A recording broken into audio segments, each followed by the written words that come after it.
Miami Dolphin fans, let me ask you something. Do you love the Dolphins?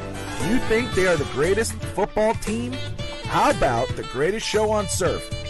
If you answered yes to any or all of these questions, then fins up and surfs up to the greatest show on surf.shop today. Celebrate the most explosive offense in the NFL with this awesome exclusive merch. From jackets, hats, shirts, and more, they have it all. Use promo code FinsTalk and save 15% on your order. Show off your fandom. Don't wait. Go to thegreatestshowonsurf.shop today.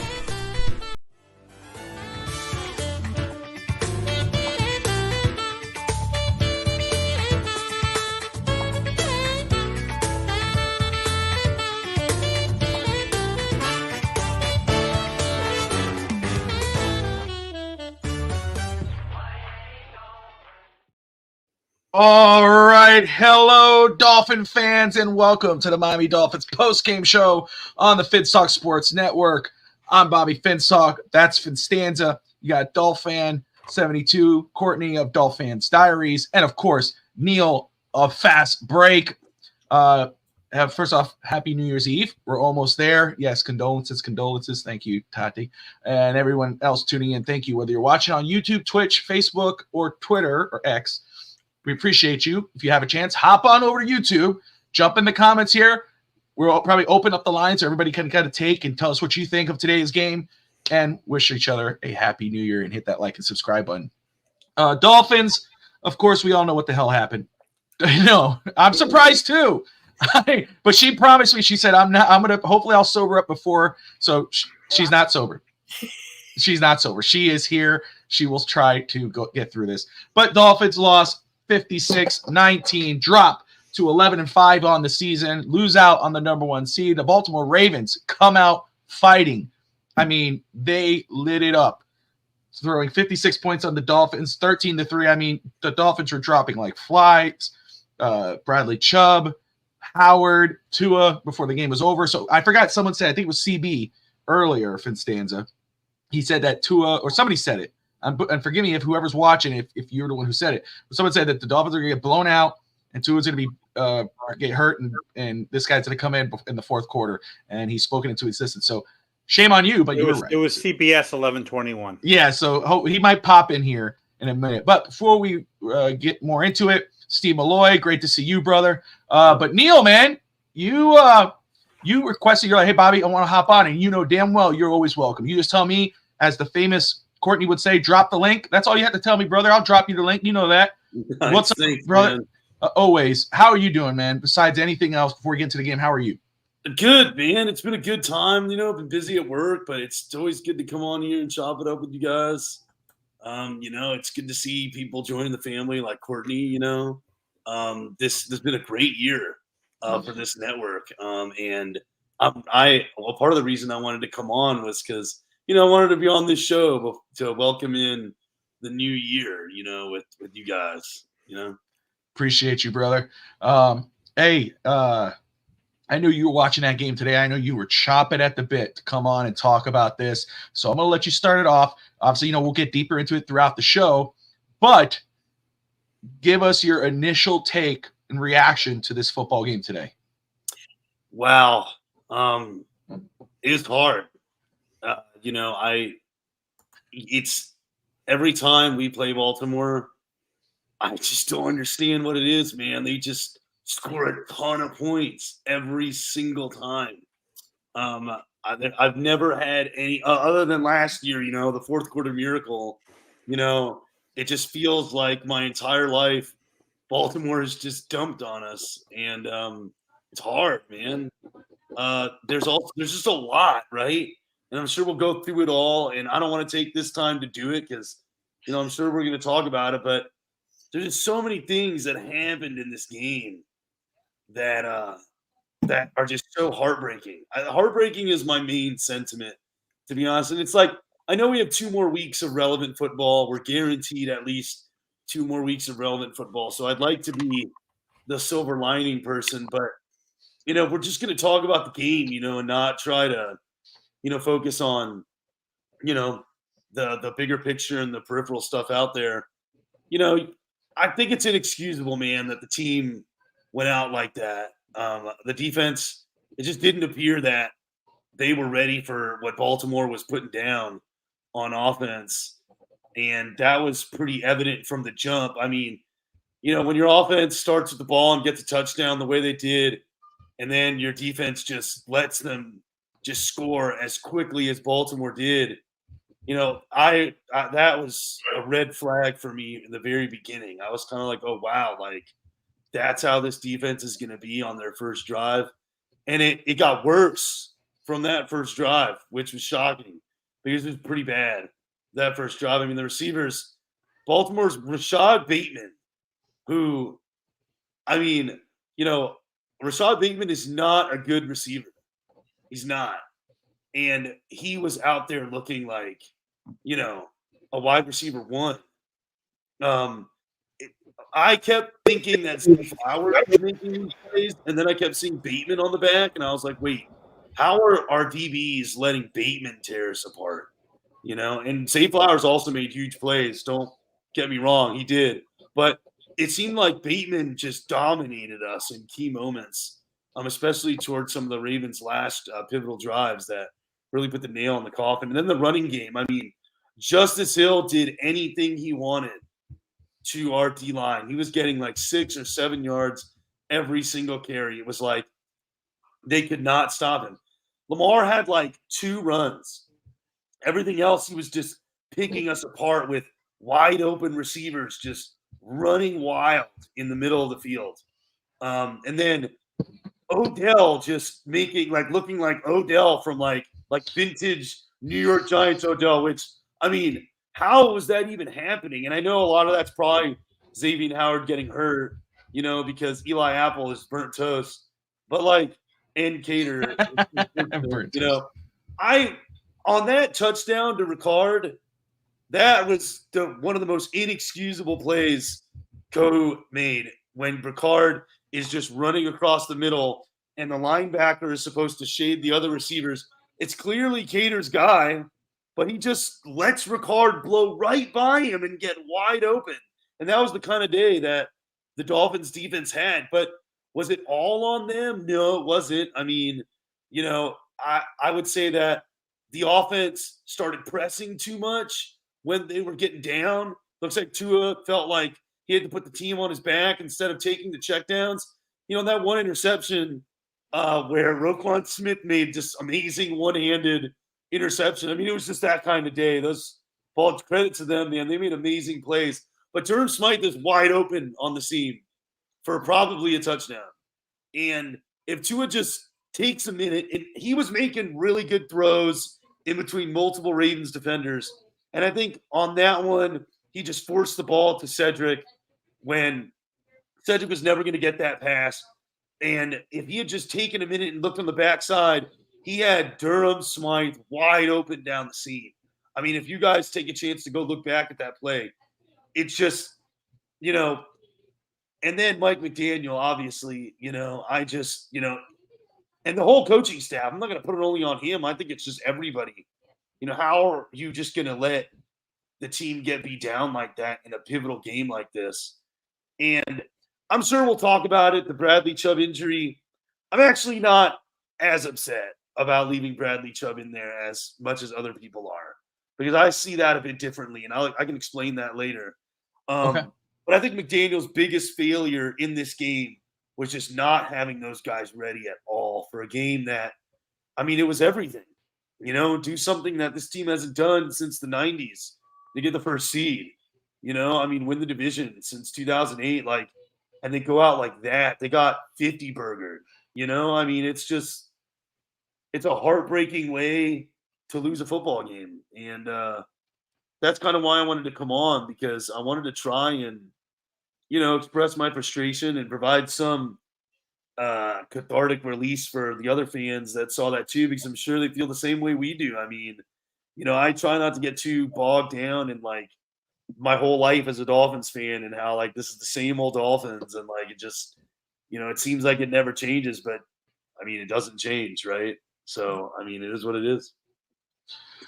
Oh, man. Yeah, no, and heartbreak, as you said, is a key word. And I think we all kind of felt that because, you come into this game, they beat the Cowboys last week. You come on a high because it was, even though it was a 22-20 win. It wasn't like a blowout or nothing, but it was like, damn, we got that off our back. I feel confident enough that I think we could at least take it to the Ravens today.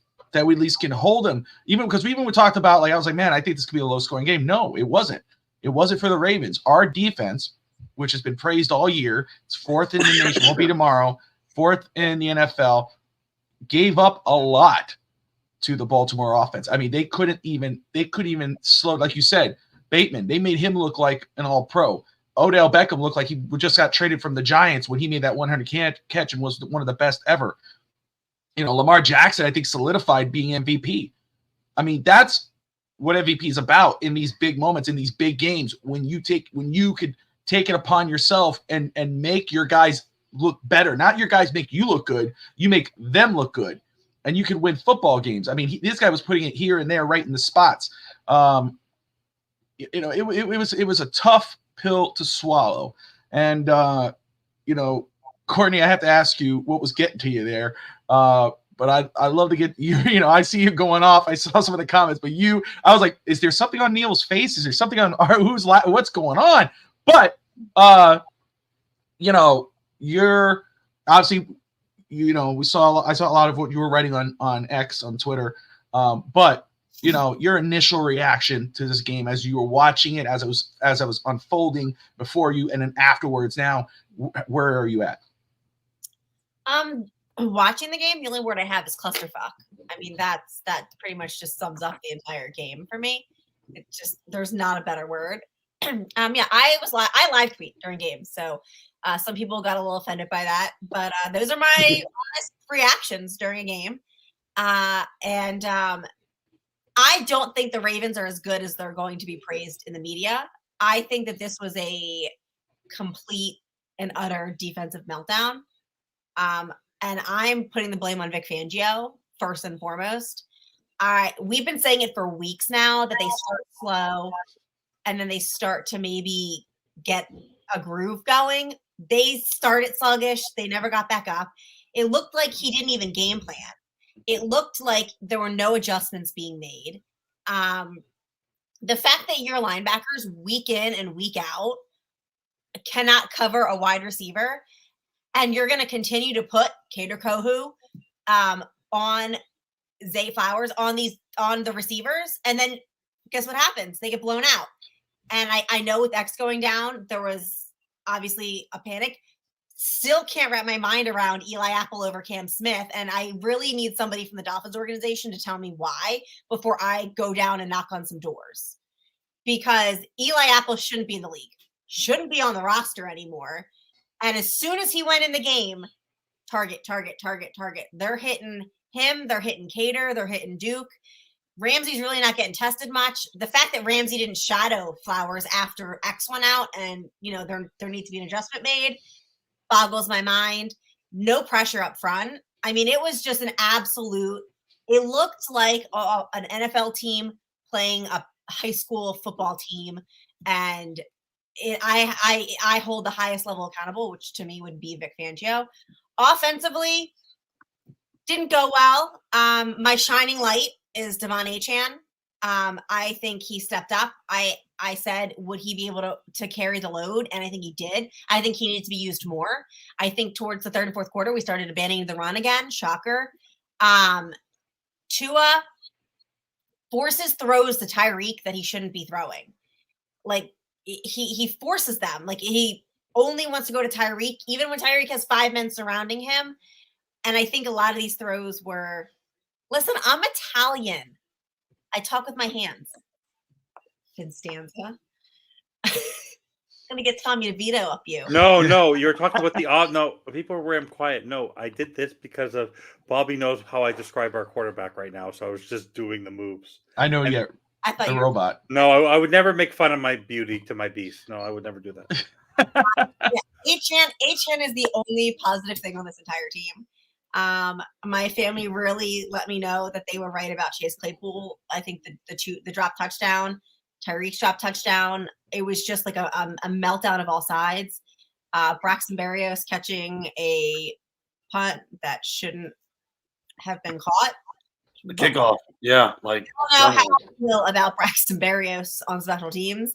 So yeah, when he ran out, when he caught it and ran out of bounds before they said it, the first person I thought of was you. I went, "Are you effing serious?" I was going, and I'm like, "Oh my gosh!" I could just imagine this is Courtney Dernier. Oh god, it's guzzling it down. Here we go, Braxton. Yeah, I think it was a meltdown, but I really think that the biggest problem was on our defense because you let them score 56 points. That's unacceptable. Like, you as a top-rated defense, you want to claim, like, you didn't get pressure. You literally made Odell Beckham look like he was still relevant in this league. Like, what did you do other than just and how many times did we see that, like, Deshaun Elliott and Kader Kohu, or Deshaun and Holland looking at each other like there was no communication. Nobody knew who was covering who, what was supposed to happen. Like, you would have thought that they were just thrown out there in the middle of nowhere and, like, never been coached before. And they were like, "Hey, figure this out, guys." An utter clusterfuck. My Twitter timeline shows it. I was calling for everybody's heads. And I don't think that I think that if you watch this game, you can't literally sit there and say that you're confident going into next week of the playoffs, because now you're down more players. There's more injuries. And obviously the men who need to step up aren't stepping up this week. It's not like the Ravens were that great. I wasn't super impressed. I think that they went out and did the normal thing. I think they did everything that we expected them to do. They didn't do anything that surprised me. And I was like, wow, we really should have game planned for that. No lies there. And I will say, too, I agree with Steve. Steve put that up on there because the offense has to show up. It's not only on the defense. I don't think that's what Courtney's saying, but I will agree with Steve there because Steve even brought it up before this on pregame for Dolphins Thirsty's YouTube channel, where he was talking about, because a lot of people were saying, "Oh, our offensive line is banged up. Our offensive line is banged up with our offense." Oh, blah, blah. And no, and he was saying the two. And again, Steve, forgive me, and you correct me if I'm wrong. Obviously, Courtney was there, so she can paraphrase it, but the quarterback has to step up. Now, of course, the whole offense has to step up. But the struggles today on offense, especially even with a quarterback, because he was overthrowing, he almost got Tyreek killed. I texted Evan and Brett that I'm trying to hate him. I said, Brett's here if you want. I know, I see him. I know he is. Let me fix this very quick. Of course, there it is. Right, there's the introduction we needed. But I was saying was Brett Legassi in the house. But what I was saying was that overthrowing. I don't know what it was, and what Courtney was saying there was, forcing it to Tyreek but it was like overthrows. It wasn't even like in the vicinity. And so obviously we were having these discussions, but it's like that had nothing to do with the offensive line. It had nothing to do with the offensive line. It had everything to do with whatever the hell was going on in his head at that time. And look, everybody has, and I know what the fellas are going to say, but I'm just saying this in general, guys. Everybody has bad games. Everybody has it. So I don't want to hear, people go, "Oh, it wasn't just him." It was like, obviously, that's not what we're saying. But the same stuff that you're seeing, that you saw today, has been a repetitive trend. Steve Malay just brought it up in the comments. Our offense hasn't had a strong game. This is the number one offense in the NFL from the beginning of the season on. Okay, numbers don't lie. But the last few weeks hasn't been that offense. It's been a defensive juggernaut, except for today. Finally, the defense it was like a dam breaking. They broke, and all of a sudden the water came splashing through. The water being, of course, the Baltimore Ravens. So, Steve's not wrong. It's not only on the defense, absolutely, but the defense. This wasn't the defense we've been familiar with. This is not a defense that's going to win you a playoff game if they play like this against a playoff caliber team or a Super Bowl caliber team like the Baltimore Ravens. Now, I go on, and I'm going to give the floor to the one and only FinsTalk, who's been nice and quiet. People are concerned. No, I have yet to say a word. All right, FinsTalk. Yeah. What were your initial thoughts on this game, brother? I'm going to take a moment because I want to lead into what Brett's probably going to talk about. But give me a few minutes because I let everyone go, and I'm going to be very calm about this. So I want to start off with the simple things, and then I'm going to start from bottom to top. So let's just talk a little bit about something I want to get out of the way. Let's talk about special teams. I don't know what was going on in Baltimore today because there was no win, but the amount of kickoffs that the Dolphins allowed to come out of that end zone, I don't know what Jason Sanders, who's been great. I don't know why he was not tattooing it out of the end zone. The return game that was happening with the Dolphins today, which we know is a problem, that was very disappointing on that level. Danny Crossman looked lost. It did not look right. When it comes to the offense, the bright light was Devon Achane. But in the running game, we didn't see enough of Jeff Wilson in the trenches. And then in the end of the game, in the fourth quarter, what have I always said about Mike McDaniel and the reps that he gives his backup quarterbacks? The last time Chris Brooks came into a game rough, he went the wrong way. Him and Mike White probably have never even practiced that play. And you bring the two of them in and you're doing these tosses. That is on Mike McDaniel with Eric Studesville planning that. It was an absolute mitigated disaster. Devon Achane did everything he possibly could. He was the best player on offense. The offensive line had its moments today, but the way that the offensive line did not cause any issues today that were egregious. There were some bad snaps by Liam Eichenberg. He got injured. It is what it is. There were some weird things, but the offensive line we know is a jigsaw puzzle that we never know how it's going to work. When it comes to the wide receivers, I think Brett and I think we briefly spoke about this, Bobby. We don't have depth at wide receiver. Waddle not being there, thank God he wasn't there, because if he played, he would have been severely injured. He would have gotten worse. But Cedric Wilson had his moments, but Braxton Berrios, River Craycraft, Durham Smythe had caught a few big balls, but the receivers never got to the point where they were relevant to Tua, where Tua tried to fit it into these tight windows. There was no separation for these receivers today. And it was just a mitigated disaster. Tua, both of his, and I'm sure Brett would draw it out, Tua's 2 interceptions were so egregious because he was throwing into traffic and he at one point, I think after the first half was 14 for 26. He missed so many balls. There were so many plays where the player, like Cedric Wilson, I don't know if you guys saw that play, where Cedric Wilson was already past the throw and Tua still threw it into that spot. So the infamous line that he's a one-read quarterback, he did not read the field at all today. And like I said, he is a robot and he does not know how to adjust in game. And he just gets off the field and it is what it is. The fire that he showed in the tunnel to what he showed on the field was complete opposite. And it was a mitigated disaster. The defense, people say Lamar is the MVP. Is he a phenomenal talent? Yes. But he had 20 seconds in the pocket. Literally, Christian Wilkins, with the exception of Zach Sealer on that fumble, he went racing for it. The front seven, and Brett will talk about this, was atrocious today. Van Ginkel got no pressure. David Long could not get through. The linebackers in coverage, Duke Riley, we'll talk about the defense in a sec, absolute disaster. But there was zero pressure. Lamar literally could have sat there for days and could pick apart this offense. It was just this defense. It was an absolute mitigated disaster. Now let's talk about, I'll get to McDaniel in a minute, but the defense. It looked like we were playing Pop Warner football and we just throw it to the most available receiver. It did make no sense. Jalen, the key to the game for me, and Brett texted me when I caught it right away, was when Ramsey lost it on Holland.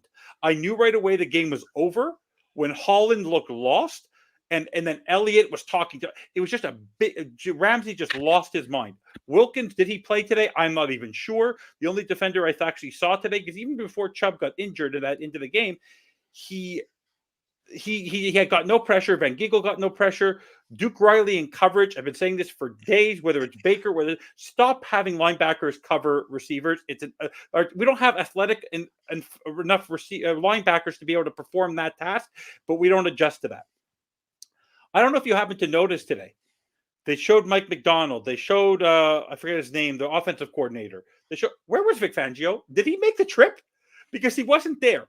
And the fact of the matter is he's not on the field today. The way the defense was coming up, I don't care, Bobby. He's not coming down from down upstairs, coming down to see them at halftime. This defense was a mitigated disaster, and Vic Fangio was nowhere to be found. I think he's already packed his bags and said, I'm only here for 1 year. My defense is not what I want it to be. I'm going to move on to somewhere else.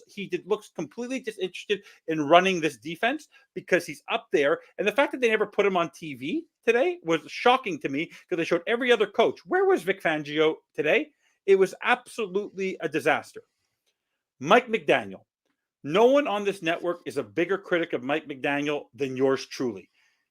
If he is Brian Flores on the offensive side of the ball, he is stubborn like a mule.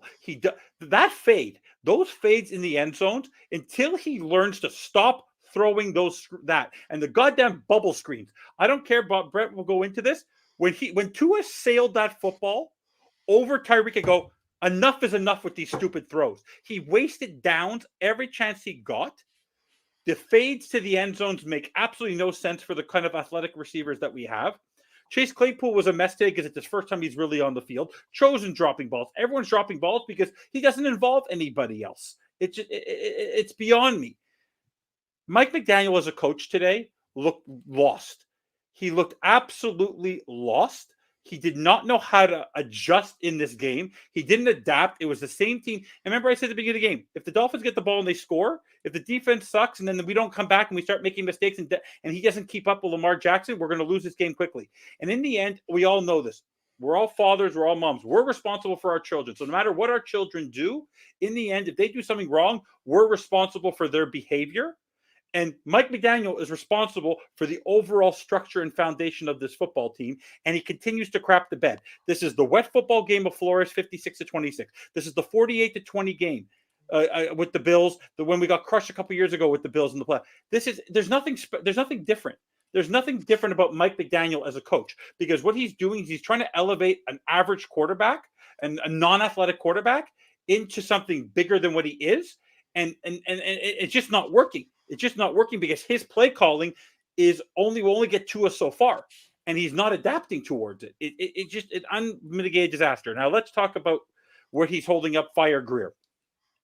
What Chris Greer showed today is that the foundation of his team, the depth of his football team, is a non-existent, and he does not have game-changing athletic players.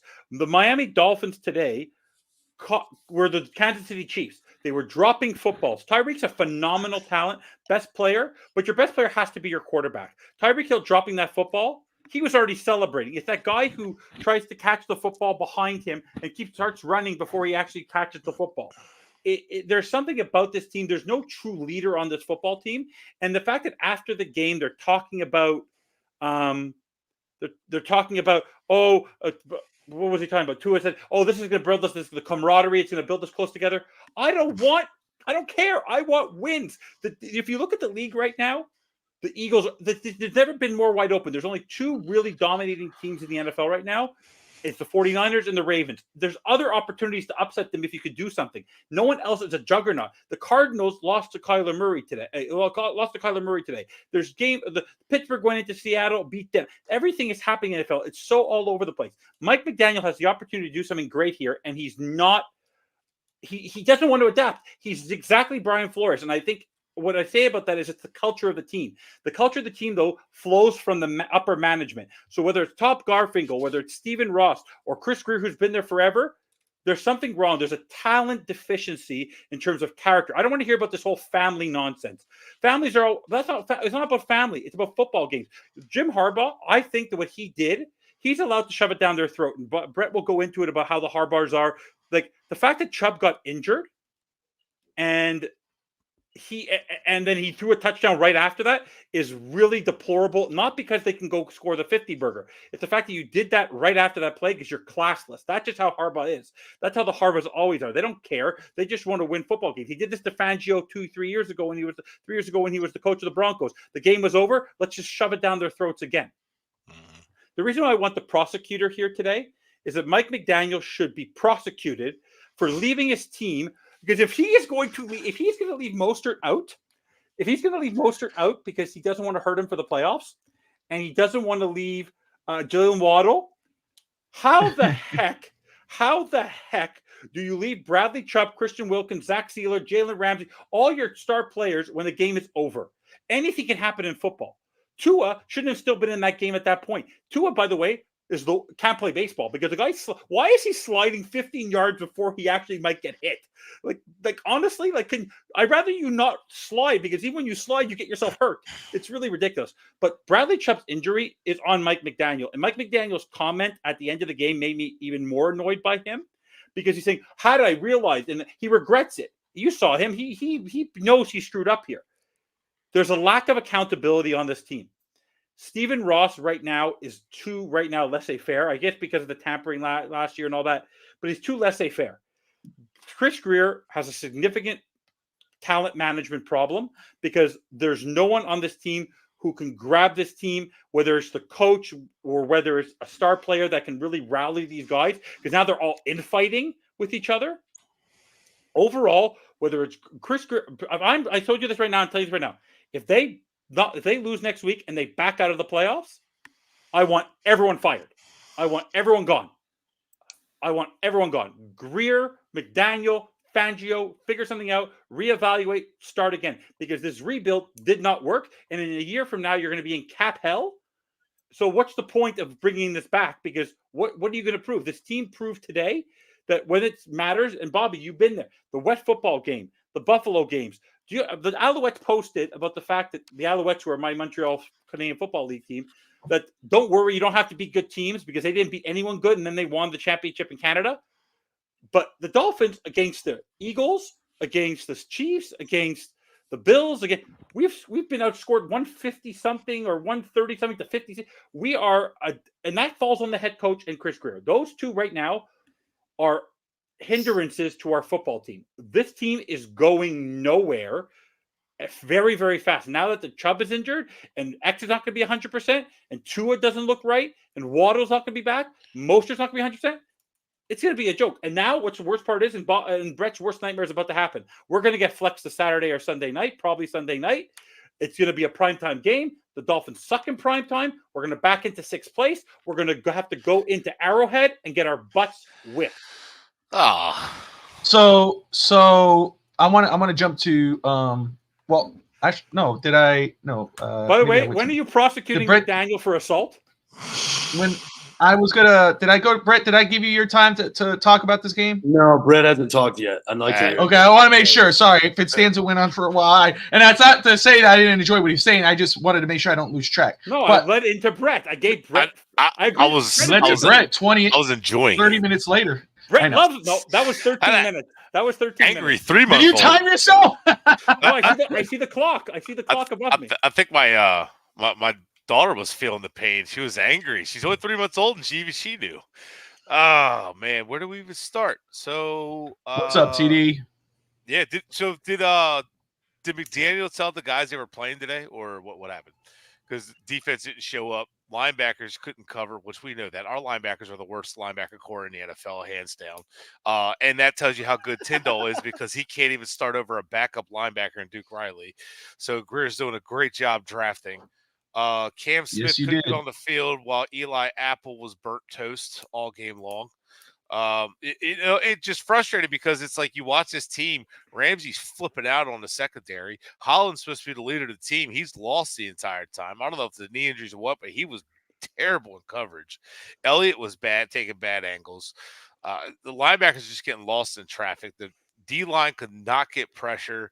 Nobody could get pressure. The offensive line just stonewalled them. They had all day to throw.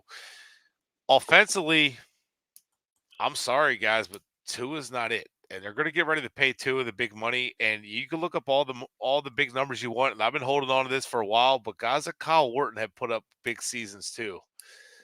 Guys, average quarterbacks have put up big seasons and not continued on. Tua doesn't have that it factor. Look, 2020 against the Raiders, I got a little note right here. 2020 against the Raiders, lost. Week 17, 2020 against Buffalo, lost.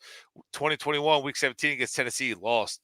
2022 last year against San Fran, Chargers, Buffalo, Green Bay, all losses. This year beat Dallas, and then this year got blown out by Baltimore, and don't forget the Titans loss. So I'm not seeing enough from Tua. This offense has scored, 2 touchdowns today, a touchdown last week, a touchdown week before. Like, this offense isn't scoring enough. This offense isn't doing their job. And, yeah, the offensive line has not been good. It's been depleted. But who could have guessed that Teron Armstead wouldn't be reliable? Who could have guessed that at some point that Isaiah Wynn would get injured or that Austin Jackson would end up facing an injury? The only ones we weren't sure that would happen to was Williams and Hunt. The only two guys the offensive line, now they've been banged up so bad. And then Mostert has injury history. Wilson, injury history. And look, Wilson's still barely getting any touches. McDaniel doesn't like Wilson. He doesn't like giving the ball to Wilson. There's no trust with Wilson whatsoever there. And Achane has been a nice bright spot. Tyreek has disappeared in 2 big games now. 3 big games? I mean, he disappeared again. I mean, he had a decent game, but he disappeared against KC. He made mistakes and dropped a touchdown today. So it's like 2-3 games that he just kind of really didn't show up. And then outside of that, like, depth at wide receiver is not that great. I've been critical about the Cedric Wilson move. Cedric Wilson is a subpar receiver. He had a good year in Dallas, and that was it. But honestly, what does he really offer? He's a decent, like, backup. But, I mean, Braxton Berrios doesn't really offer much, like, a consistent returner, doesn't fumble. Evan, you hit the nail on the head with the special teams. The special teams is ugly today. I don't know what was happening with the kickoffs or what was happening, like, with the return. And Baltimore is always going to have good special teams. I mean, their head coach is a special teams coach, so they're always going to have good special teams. So that was just crappy there, and it was just all around team just debacle. And this is just something we continually see this time of year. The team just melts down and falls apart. And I know it seems wild to say, let's fire our coach when we still have contention for the number 2, or fire our coach, fire our GM when we have the number 2 or chase the number 2 and still win the division. Great, but now we're down Chubb, also with the injury history. You know, we're down Jalen Phillips, also injury history. You know, we're down all these guys, and Xavien Howard hasn't been right since the groin injury. Then he hurts his foot, so now you're losing him. You lose Chubb. I don't see us stopping Buffalo, and if they flex us out at 1:00, the heat is no longer on our side. It's like, that was like a really good chance. I'm worried that we're going to lose to Buffalo. If we lose to Buffalo and end up with a wild card pick, that is a complete failure, in my opinion. And going 11-6 when you had a chance to go 13-4, or, you know, you had the chance, and then you go 11-6 instead. To me, it's just not good enough. It's just it just shows you that the talent isn't enough. The running back room, I know everybody loves Mostert, but he's the average running back. He's just done well in the system. The running back room needs to be improved. Mainly someone to go with Achane. The tight end room needs to be improved. Linebackers need to be improved. The defensive line is going to be rebuilt next year because you're losing everybody not named Sealer. You know, the offensive line is going to be rebuilt because you're only getting who's coming back next year under contract. Jackson, Armstead, if Armstead doesn't retire. So, I mean, and then quarterback situation. We can't no longer just get a guy who's, yeah, you're the backup quarterback. No, we got to have a guy to come in and say, Tui, feet to the fire. You play like that, like you did against Baltimore. You kind of have a game like you did earlier in the season against Buffalo. Like you fall short again. Like this guy's gonna be on your heels. So I'm to me, like, and there's negative $32 million in cap space. I don't know how the Austin Jackson contract adjusts that. I don't know if it changes it for next year because he had like guaranteed money next year. I don't know how that's going to change it, but I don't know. I mean, and they got to move Oakball out of there. So there's another pass rusher. They got to bring back Van Ginkel. So, I mean, you got all these open spots, and then you got to rebuild pass rush, linebacker, you know, and then safeties. This team just feasts on bad teams, and they got to upgrade all these positions. And I just don't see how they could do it. I don't know how a guy has been here since 2016 and has all these holes on his roster and has yet to build a winner and still has a job and has been through this is his third head coach. I mean, who's he got left to blame? He can't blame Tannenbaum or Flores anymore. He's going to blame McDaniel again. I mean, this guy's just – he's incompetent at his job, and he should have been fired with Flores. He should have been fired. So I agree with Evan. If they go to wild card, if I'm Ross, I'm firing Greer. If I was Ross at halftime, I would have told Greer, take a flight back to the office, pack your bags. I don't want to see you when I get back because this is an embarrassment. You've had since 2016, and this is what you give me. This ain't it. This isn't it. But at all. FYI, Brett, you can't fire Greer and then leave McDaniel because that doesn't work anymore. You can't do half measures anymore. Can't do half measures anymore. Firing a GM, Right, Bobby? keep a coach, fire a GM. You can't do that. You got to clear house, and I would just clear it all out. Honestly, if they lose, I like McDaniel, but if they lose tomorrow or next week, I'm just clearing house the right way. I'm getting an actual talent evaluator, not anybody like Greer, who's a nepotism hire, by the way, because of his dad being good friends with Parcells. I'm not keeping a guy like that. I'm getting a guy who's actually hit the ground, who knows talent, who actually understands how to build a winner. I'm looking at the Ravens front office, Eagles, Steelers. I'm looking at one of these franchises that are built from the ground up that know how to win, that are always in contention every year. And I'm putting them in my front office, and we're building it out right. That's just me.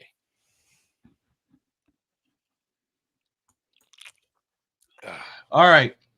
And so I wanted to follow up because Neil said something earlier about the Bradley Chubb situation, because you guys are ragging a little bit on Mike McDaniel and Big Fangio. And I know you brought up about, yeah. And, you were bringing up about leaving Bradley Chubb out there, which everybody on X, Twitter, what do you want to call it, was going off. Why the hell was he out there when the game was over? You're down by 30 or whatever it was. Neil, you said that you weren't as mad about it as most Dolphin fans. So I'd love for you to touch on that and dive into that decision making. The reason why I don't feel like McDaniel should be faulted too heavily for Bradley Chubb's injury, leaving him out there so that he could get injured, is because it's a massive reactionary take. And I get it. I mean, this is what we're doing. We're making reactionary takes. But when it comes to injuries, okay, and the coach leaving the player out there, none of us have a crystal ball, and he doesn't either. You know what I mean? Like, as a prosecutor, at times, I'll make a plea deal on a defendant. Like, hypothetically speaking, I can make a plea deal on a guy who has really non-violent criminal history, very, very limited criminal history pretty much. And I'm like, okay, well, I don't see any risk factors here for this guy being put on probation. He gets put on probation because I make that offer, and then he goes and kills someone tomorrow. Is it my fault that I put him on probation? Am I responsible for that person's death? No, I'm not. I'm not, because I don't have a crystal ball. I can't tell you what that guy is going to do tomorrow after he leaves the courthouse. It's the same thing with, leaving a player out there in a game that admittedly was 100% over. I know all of us want to sit here and say, you can completely mitigate the risk of Bradley Chubb getting hurt by pulling him out. And that's 100% fair, right? It's the truth, obviously. And it is also true that if Chubb was not in the game, he would not have gotten hurt. But there's no way for McDaniel to 100% know that Chubb is going to get hurt. And in his post-game comments, he tried to talk about it that way. He tried to say, look, like, if I'd known he was going to get hurt, I would have pulled him. And yeah, I think anybody would have pulled somebody if they knew they were going to get hurt. But I would imagine a football team is full of people that have a lot of pride, and they want to be out there and they want to be on the field with their guys. And they know the other team is continuing to push the ball and try to score. And they're playing for pride at that point, and there's something to be said for, leaving guys out there so that you can work on some things and they can have something to build on other than just getting massively blown out and sitting there on the bench waving the white flag. Now, I also understand the other point of view, like, oh, well, it was already over, who cares? But you're dealing with too many variables here for you to 100% pin on McDaniel and say, pull Chubb, he wouldn't get hurt. It's your fault Chubb got hurt. Because Chubb could have easily not gotten hurt. It's a freak thing. It was a non-contact thing. It's not like he got hit the wrong way. He was going to make the tackle and his knee popped. And unfortunately, we've had a lot of freak injuries happen to this team. 2 players, to Brett's point, that are injury prone. It is what it is. He's right. Like, I can't disagree with that. But I just don't think it's 100% fair to completely put Chubb's injury on McDaniel. Is he a part of it? Well, obviously, he left him in the game. But again, McDaniel doesn't have a crystal ball. Like, he can't predict what's going to happen out there. None of the other players got hurt, right? And let me ask you this. Oh, I'm sorry, Neil. Maybe should have slid a bit earlier, and that Ravens defender fell on him as he was sliding, which should have been a penalty, but whatever. But Tua's not hurt. He's going to play next week. He just said it was a little bit sore. So, I mean, I get the frustration and I get the reactionary take. And yes, you completely mitigate the risk of Chubb getting hurt by pulling him, but no one has a crystal ball in that situation. And it's just not fair to put that on any coach, that they're keeping the players in and then they get hurt. It's just not fair. Let me ask you this question, because I saw your eyes kind of, I don't want to say light up because it's on the wrong word, eyebrows rise when FinsTalk said if they lose this week and they're 1-0 to the playoffs, fire everybody. And if they fire Grant, and that's why I haven't asked me if Brett was right. If you end up firing Grant, you got to clean house. As much as I love McDaniel, if you don't do this whole wishy-washy thing again. But I'm not advocating for that, obviously. But I'm just saying, clearing that up. But for you, I saw your eyebrows raised when FinsTalk brought that point up. What is your reaction to what he said? How much do you put on McDaniel for the losses this season, especially this loss today? Are you in that mindset as well, where it's like, if McDaniel, let's say they lose to Baltimore and lose the AFC East after being this far ahead, they go into the wild card and whoever they face and they drop that one, would you be in favor of cleaning house? So I want to preface my statement, my comments by saying that it would be a failure if they are a wild card team, number one, and it would be even more of a failure if they lost in the wild card round to a Chiefs team that, they struggled against a Jake Browning-led Bengals team, okay, at home. So, with the injuries that this team has, that Bengals team, I don't know. You can make the argument that they're better. Who knows, right? But it would be a failure if this team, in the position that they were in 3 weeks ago or 4 weeks ago, lost in the wild card round as a wild card team, for sure. So, I'm not taking that away from Evan and Brett. They're right about that. Now, I am more upset that McDaniel didn't have the team ready for the Titans game than I am that he didn't have the team ready for the Ravens game, because that game was at home, the Titans game, So I'm gonna look, if we lose in the wild card round and we fail this season, for me it'll be because we lost the Titans game. I'll be looking back on that game and the way the team lost that game, and they weren't prepared to put a team away when they were up 14 with 3 minutes left. Okay, that's an inexcusable loss. This one, it's inexcusable in a different way because, you got boat raced in a game where you had everything on the line. But, I wasn't really confident that we were going to beat Baltimore. I didn't want to see them get curb stomped like they did today. But it doesn't shock me that Baltimore won.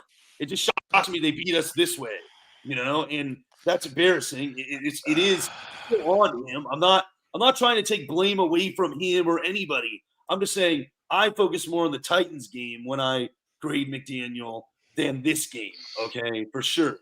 Now, would I fire them? Here's the problem with firing them. And I don't fault fans for going there, okay? I don't fault them because, I see the argument, right? You eventually want to see this team become a contender.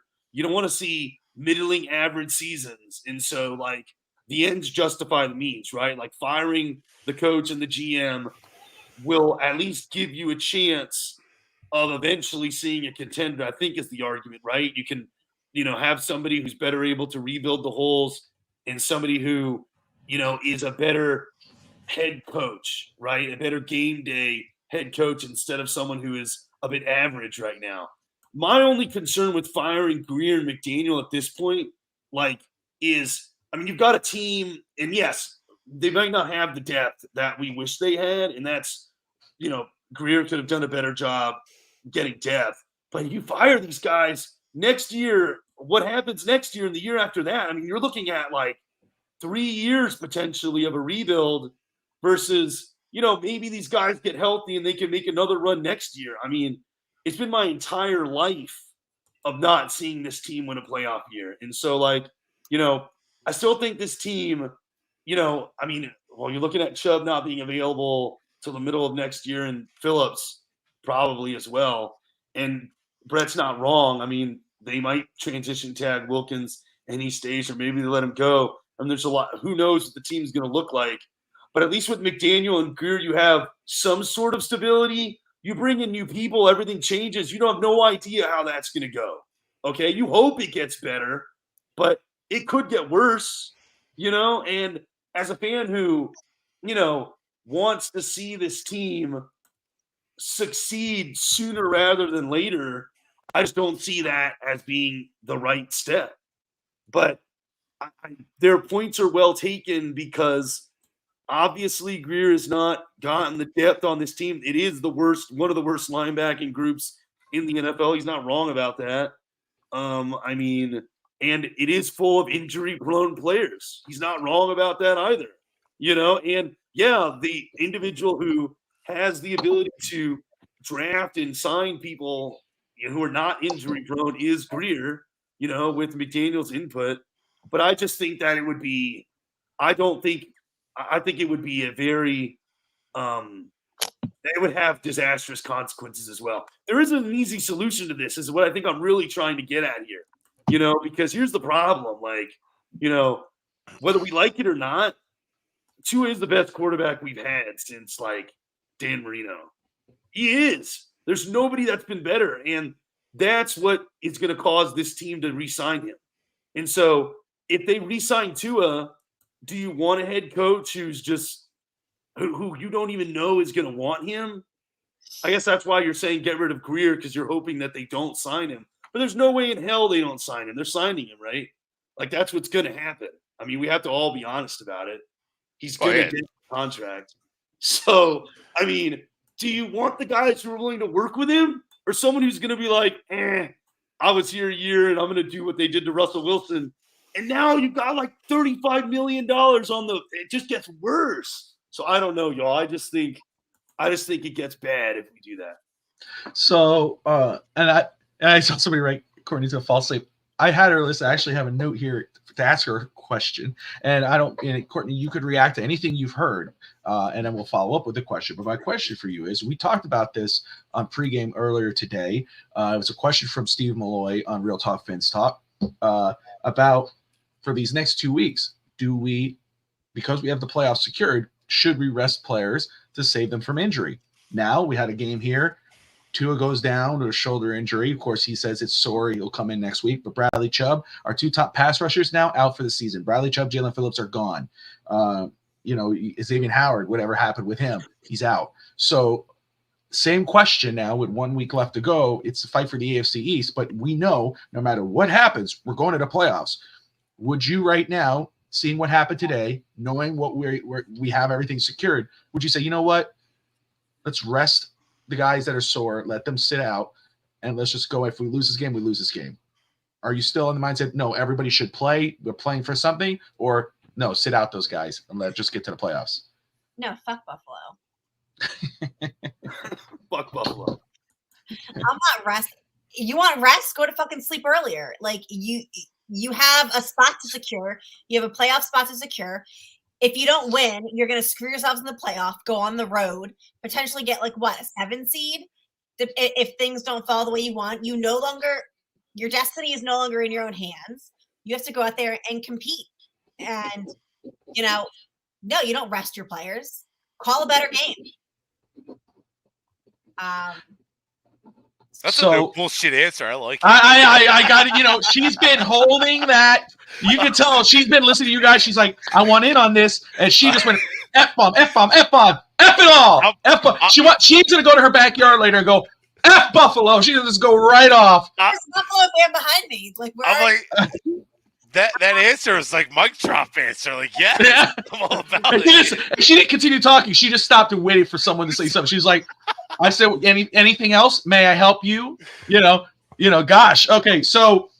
Look, Vic fired. Done. Bye. Send him to retirement home. Fucking done with his ass. Done.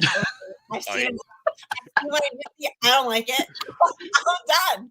I got something on Vic later. That reminds me. Thank you. He's terrible. You know why they didn't show him today? Because he probably wasn't even there. Finstanza, yeah. There's no way that he You was. just stole my line. I told you that on the DMs. Don't be plagiarizing my You stuff. said it earlier. You said it earlier. Tell a drunk girl anything and think she's gonna remember not to say it. That was on you. Shame on you, Finstanza. Sleepy Vic. Like she just, he wasn't there. I don't believe he was there because no coach would have let his team do that or look like that and be like, yeah. On the sideline, asshole. On the sideline, you lazy prick. And I want Greer gone and I want Vic gone. I'd give McDaniel another couple years. I like him. I think his turnaround with Tua and the offense was good. I think he's not perfect. I think he needs work, but I think that he can be molded. I'm done with Tua. He can go too. I hate to break it to you, though. It's not going to happen. But No, but I hate to break it to all of you, and I said this last year. As long as Mike McDaniel is there, Tua is your quarterback. No matter what. Mike McDaniel will not walk away from Tua. He will not walk away from Tua. Or is Mike McDaniel just trying to make the best of what he came into? No, he's addicted to Tua. I don't know. I agree on that. I mean, I think because Tua's there, he said, "I'm gonna." When he got interviewed, it's obvious that he said, "Hey, I could do this. I could work with Tua. You don't have to go out and trade major assets to go get a Tom Brady or whomever. You don't have to go do that. I could work with this guy as long as we have him." And again, you got to give him credit. He's gotten the best out of Tua. But we all know, and again, it's this. And I know people are going to pop in and say it's not only on Tua. No, it's not. Of course not. The defense did not show up. Fangio called a bad game. McDaniel called a bad game. It just the team all around got blasted. But Sean McVay said he could fix Goff, and he moved on from him. And Goff looked awful last night. Goff was pathetic last night. Well, he doesn't play for him no more. But anyway, I agree with Courtney there. Courtney is that I believe he said I could do this with this guy, but I would not. I first off, I wouldn't, even though I say if we fire Greer, we got to clean house, and I love McDaniel. I like McDaniel a lot. I would clean house just because I don't want it to keep recycling. But I believe that if more realistically, if he fired Greer, I think McDaniel stays, and he may say, "Hey, you know what? Go get your guy, whomever that may be." But here or there. Can I answer just this quickly, and you can ask the next question? McDaniel's face on this right here, this exact when it got down to the 2-minute warning, that rush play, that's all on McDaniel. I don't care if Tua threw a bad throw. Mike McDaniel forcing that ball. Tua even said it in the press conference. He looked at Cedric Wilson, says, "I'm throwing to you." He threw into coverage like I've never seen. There were 4 guys around him. Slow it down, please. What are you rushing to throw? You have 2 minutes. Kill the clock. Run the ball. Get a field goal. Even if you keep it close, the fact that you were forcing something like it was like almost the end of the football game because you weren't going to get the ball in the second half was totally on Mike McDaniel. And by the way, Mike McDaniel, he's not take the red challenge flag away from him because this man cannot call a challenge for the save his life. He's won 2 challenges out of 16 so far in his career. Honestly, for me, I don't understand. I'll let Bobby go now to your question, but just to say that Mike McDaniel's performance to me was encapsulated in that rush throw. Tua is not someone who is quick to rush and make decisions. You want to run the ball? Fine. But to have Tua rush a throw like that where he has to get everyone set and he's going to whip the ball, if he's set in his play and he has to throw it quickly, sure. But for him to get everybody organized, look at Chase Claypool today. He was yelling at him. Do you see Chase Claypool, Brett? Will run. He didn't know which way to go. Chase Claypool's been there for 8 weeks? He still doesn't know the play calling. Yeah. He still doesn't know. That's on McDaniel. McDaniel's made this offense so overly complicated that receivers can't learn it. People can't learn it. People are lost in his own offense because he thinks he's trying to be a wizard, and it doesn't work. This is not Hogwarts. This is not freaking Harry Potter, Mike McDaniel. Even though you got the whole glasses thing going. No, it's because it's Happy New Year. I know. Courtney brought this up, so I want to go over this because I've been playing around with it. Just the scenarios, what Miami has to play for, win, lose, how it plays out. We know that no matter what happens, if Miami loses, they're going to the playoffs either way. That doesn't matter. Now it's about seeding. Miami could still finish with the 2nd seed in the AFC. If Miami beats Buffalo, they win the East and get the 2nd seed. They would be playing, more than likely, Pittsburgh Or I can't. They can have play that. Pittsburgh or Buffalo. There's 4 teams they can place, Bobby. They can face. They potentially, if they win the 2 seed, they go to face Buffalo or Pittsburgh, or Yep. potential maybe randomly Jacksonville, or if they finish in 6th, they're going to Arrowhead. so I know that. So if you let me finish through, I'll go ahead and start with that. Sorry. Yeah, that's okay. So yeah, they could face Buffalo if Tennessee beats Jacksonville. They will face Buffalo. If Jacksonville pulls out the win and Baltimore loses to Pittsburgh will face the Dolphins in Hard Rock. If Miami loses, Dolphins will fall to the 6th seed, as FinsTalk has said, and they will face the Kansas City Chiefs in a rematch at Arrowhead. If Cleveland beats Cincinnati, which we figured they would, it don't matter. So there's your scenario. So let me ask you this, and I'll Courtney, I know you were saying something. This question was coming back to you. With those scenarios, okay? Buffalo, Pittsburgh, Kansas City. Who would you rather the Dolphins face in these scenarios? Anybody but Pittsburgh. Anybody? Oh yeah, yes. Okay. Now is that? Guys, I'm gonna need to come stay with somebody else for a little bit. You got to deal with that, right? For those who don't know, my family are Pittsburgh Steelers fans. I'm not scared of Kansas City. I'm just going to put that out there. I'm not scared of Kansas City. I'm not scared of Pittsburgh. I'm just scared of what it will do to my family. I'm scared of Kansas City in Arrowhead in a playoff game. You should be scared of Andy Reid in the playoffs. Exactly. That's what scares me about that. I'm not scared of Pittsburgh either. I can't emotionally deal with my family when the Dolphins and the Steelers play each other regular season, let alone if I have to hear about George Pickens one more time, I'm probably going to throw my head through a wall. So I would rather anybody but Pittsburgh. But that's just a personal preference. It has nothing to do with football. That's just a straight personal preference. And let me just say this, and we'll get you guys back in here, but the team I'm less worried, obviously Pittsburgh, obviously I'm not concerned at all. Kansas City, I'm not concerned as much because Miami has lost to them already. And I always have that mindset that if you lose to them, you could pull it off again because you've seen where you dropped out. I know it's an Arrowhead. Arrowhead's a different beast, but the way the Chiefs have been playing this season, they're not the same. Buffalo. I mean, Buffalo's the team that I would be more concerned with in a wild card matchup, or in that next round. But if Miami, let's say, loses to Buffalo next week, and they have to face, would it be lose or win? If they beat Buffalo, and then they have to play Buffalo in the wild card again, then I'd be very concerned. I don't think we can do that though. You can face them again. Yeah.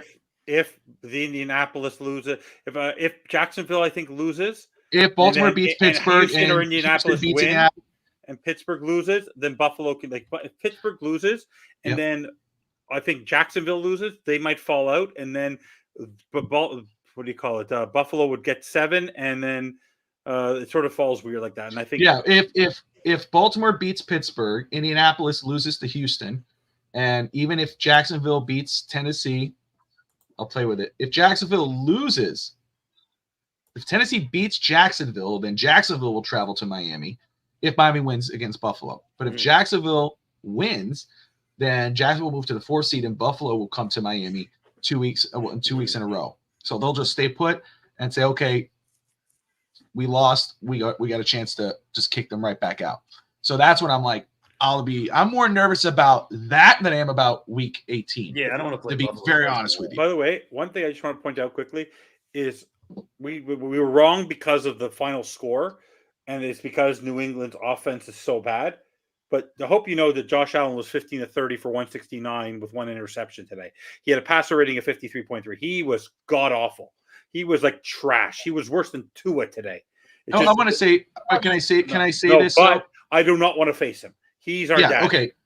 I see. I'm glad you felt that because I was going to tell you we've had the same discussion and I know where you're going from. So I know you're not wrong and I know where you're trying to make. But every time we've done that, every time you said that, the week after, whoever that quarterback we were facing, you said, "Oh, look, that guy's trash. He trashed us." No. Or look at people talk about Lamar Jackson the last week. Oh yeah, Lamar Jackson wasn't the reason they won. Then he just goes and thrashes us. Which MVP that was the O line. Sorry. By the way, MVP conversation's over. Tua's out of it. Brock Purdy's out of it. Tyreek's out of it. McCaffrey maybe, but Lamar Jackson just pretty much showed that Lamar Jackson, Tua, and Purdy are down here. I disagree with you though. I disagree with something about Lamar. Lamar today had Aaron Rodgers time in the pocket. He didn't. If you timed his throws, he on average probably threw the ball after 7 or 8 seconds. But it doesn't stop him from being actually doing full field reads. It doesn't stop the fact that every time they sent a blitz, he threw it right behind the blitzer's ear. Yeah, I agree. Missile, which Tua doesn't do mentally and physically, doesn't have the arm to do it. But he has the line to do it. To me, I was watching Lamar, and I'm like, yeah, Lamar's killing us. Like, Lamar's just toasting our secondary. He made our defense look like hell. And, yeah, their offensive line looked good because that's what happens when your front office is competent. So, that's what happens. So that entire, the Ravens were built well, but Lamar is the MVP of that offense. That's it. Josh, not that that's a homer pick. No, the fact that he did that, the way he played on the road with what the defense gave the offensive ball. I know the defense was the real reason they won, but the fact that they gave them the ball and he turned it, he helped lead them to touchdowns, and then comes into back home and just does that to Miami. That's what an MVP is. Brock Purdy's not an MVP. Tua's not an MVP. Tyreek definitely didn't show up to be an MVP today. He wasn't. He disappeared again. So in my opinion, it's down to Lamar or McCaffrey. That's it. So I will say, because we're just talking about what happened. I know, we're not going to dive. We got pregame. We got the whole week to talk about it. But the Dolphins, just a note to say, when they've lost, they haven't lost 2 in a row this season. They will.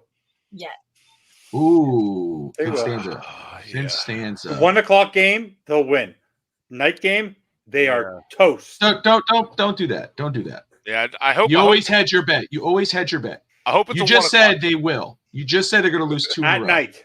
No, see, you're hedging your bet. You're hedging your bet. At night. You always try to preference. And I think they're favored to win. The best chance. No, they're not. They're win underdogs. They're 2.5 point underdogs. Their best chance to win is 1 o'clock. 1 o'clock game. But think about this. They have the better record, and they're playing at home, and they're 2.5 point underdogs. Miami will win next week. Do you know what pissed me off this game, though? And I don't know if you saw it. After Tua threw the pick, and every time the offense got out and had a terrible series, Tua was he was smiling. Yeah. They were laughing. Yeah. They don't care. That pissed me off probably more than the series ending, because I'm get fucking mad. Bobby, do you hear this? Even the defense, everyone's on the sidelines, laughing, joking. And I'm you're getting embarrassed. I've said it before, yeah. On national TV, you're getting embarrassed, and you're laughing, and you're joking. This is not shit. My liver may not survive the day, but I'm so glad that you're happy that you threw an embarrassing pick, and you're now people want you fired. 4, 2, 3. Congratulations. That pissed me off more. If he would have gone to the sidelines, threw his helmet, grabbed a pad, and was what the fuck, and started screaming at somebody, I would have so much more respect. Bryce Young was breaking tablets today. Bryce Young. So let me just say, because I see everyone tuning in again, I want to thank everyone who's watching right now. We appreciate you guys. Happy New Year's. Joining your New Year's Eve with us, spending time with us. This is really great. On the Miami Dolphins postgame show here on the FinsTalk Sports Network. Looks like 85 people are tuning in, which is really cool. Do me a favor, guys. If you haven't yet, first off, welcome to the channel. Hit that like button, okay? I see about 20 likes. Let's bump that up, like my good friend Miss Fins would say. And fins up, thumbs up, as Dolphins Thirsty would say. I know he told me, he said, I can't watch today, Bobby. I just don't want to hear it. He is not in the mood, which Rob's a sweetheart. So if he says that, me earlier, he was down in the dumps about he was down. He was like, I'm praying for my brother. And but guys, and hit that subscribe button. We got great content here on the FinsTalk Sports Network. We got great people. Here's the family right here, part of us here. You got Courtney, who just recently joined. I'm so excited to have her with us, and she's on Dolphins Thirsty. You got, of course, Brett Legassi, Neil Finstanza, who's been with me since the beginning. Just happy to have them. Neil, man, he's been with me hours at a time on all the draft shows. I mean, basketball, football. Good time. When he had his newborn baby, we were doing the NFL. Where's our Jaime Jaquez? That's how committed my brother is. Where's the Jaime Jaquez of the Miami Dolphins, please? Where can he please stand up? We'll get one. But Is it Devon A-Chain?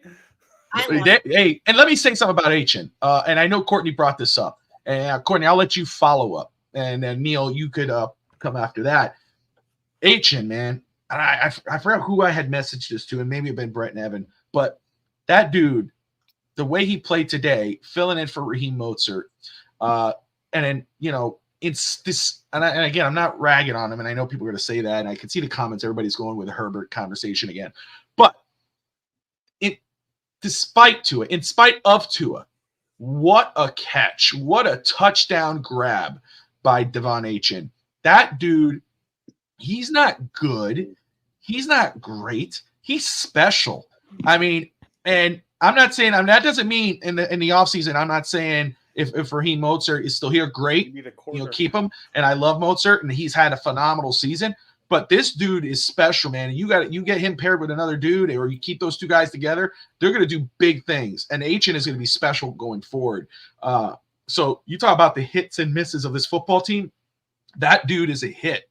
And I was just so excited. I wish he got a rushing touchdown, but that catch in the end zone shows you how much he wanted that. How much he wanted to help this team get over that. I mean, and that was a high throw. It was, and again, I don't know what the hell's going on with him. Maybe he's already hurt, or he's hurt. Maybe his shoulder was already bad. I don't know, because those throws were off, but that guy came up and jumped. It was amazing. Yeah, he's our starter next year. He's going to be, obviously. And, he did right when I brought up earlier. He's not only going to be lined up at running back, he was lined up at receiver. I mean, in some parts of this football game, that's how good he is. But even if he's our starter, you still make sure you got a capable back with him, whether that is Raheem or whomever else. But I know, Courtney, you brought this up, man. How were you? I know, obviously, the loss is bitter for everybody. But what are your thoughts after this game on H-N? Oh, I mean, I was high as soon as we drafted him. I've been high on H-N the whole season. I love him. I think him and Mostert run similarly. So I think that's a great pairing. I think they remind me of like a younger, like Ricky and Ronnie type deal. Like, I just think that they're a great 1-2 punch. And I was worried going into this if he could be a featured back, because he really hasn't been featured. He's had some injuries. Mostert's really taken the load this season. So I really wanted to see if H-N could do it. And he did. I think he absolutely exceeded my expectations. I think that he should have gotten more. I think that, McDaniel keeps abandoning the run. But I think the guy has it. I think he's our future running back. I think that if he gains maybe like 15 to 20 pounds in the offseason, because he's a small dude, just put on some weight. And if we get like a Brooks, get like a big Derrick Henry type back to like kind of punch it, whereas I think H-N's a little finessey. And if we have like that 1-2 punch, I think that that's what is missing in our run game. I think that we're there. I love it. He's the only positive. He was the only player on this team who showed up, wanted to play, had the heart, had the grit, and went out there to do something. Everybody else, shit a brick. Neil, man, like I just said it. You've been with me for a while now. You've been on these draft shows with me. I know you'll be on the next ones. This is how we do it. Basketball as well. Look, season's still alive. Obviously, we got 2 games left. Vince, you see, and this is the leader of the bandwagon supposedly, but this dude, I mean, my God, he said. First off, I will say, last season, I remember when he said the season was over, they weren't making the playoffs. I said they will face Buffalo again. He said no, they won't. And we faced Buffalo again. We lost to Buffalo in the wild card game, but we still faced Buffalo again. So when Finstanza says the season's over, it's not over. Just letting y'all know. Anyway, Reverse psychology. Neil. Reverse psychology. Sure. Hedging your bets again. Neil. Moving the goalpost. That's right. There you go. Moving them back. Too much. Obviously, got season not over. Two games guaranteed left. But after what you've seen this year, and Brett, you could follow up with this. After what you've seen this season with this football team, wins, loses, losses, the strength, the weaknesses in the offseason, draft. Some people in our morning show was already talking about this, so this is why I'm bringing this up now. What positions do you say, man, give me at least, you could give me 2, 3 if you got it. What top 2 positions should Miami target in the draft? Stop it, Brett. Admittedly, unfortunately, I understand why Brett's doing that because there are a few, but my top 3 would be linebacker, cornerback, depth. Just draft corners until it hits, honestly, at this point. And we need to get a tight end. Have to get a tight end that can block and can hit the seam play, and that can be a run after the catch kind of tight end, But Yes, I mean, Josh, that's my 3: yes. be linebacker, cornerback, and tight end. I mean, that's I don't know what's going to happen with Armstead, so maybe that would change my perspective if that guy decides to retire. But I mean, that would be really unfortunate. But I don't even know how you're going to get you'd have to sign, I think, a left tackle in free agency. I don't know. I don't know what they would do, man. I think just from what I know right now with who I think is going to be on the team next year, linebacker, cornerback, tight end.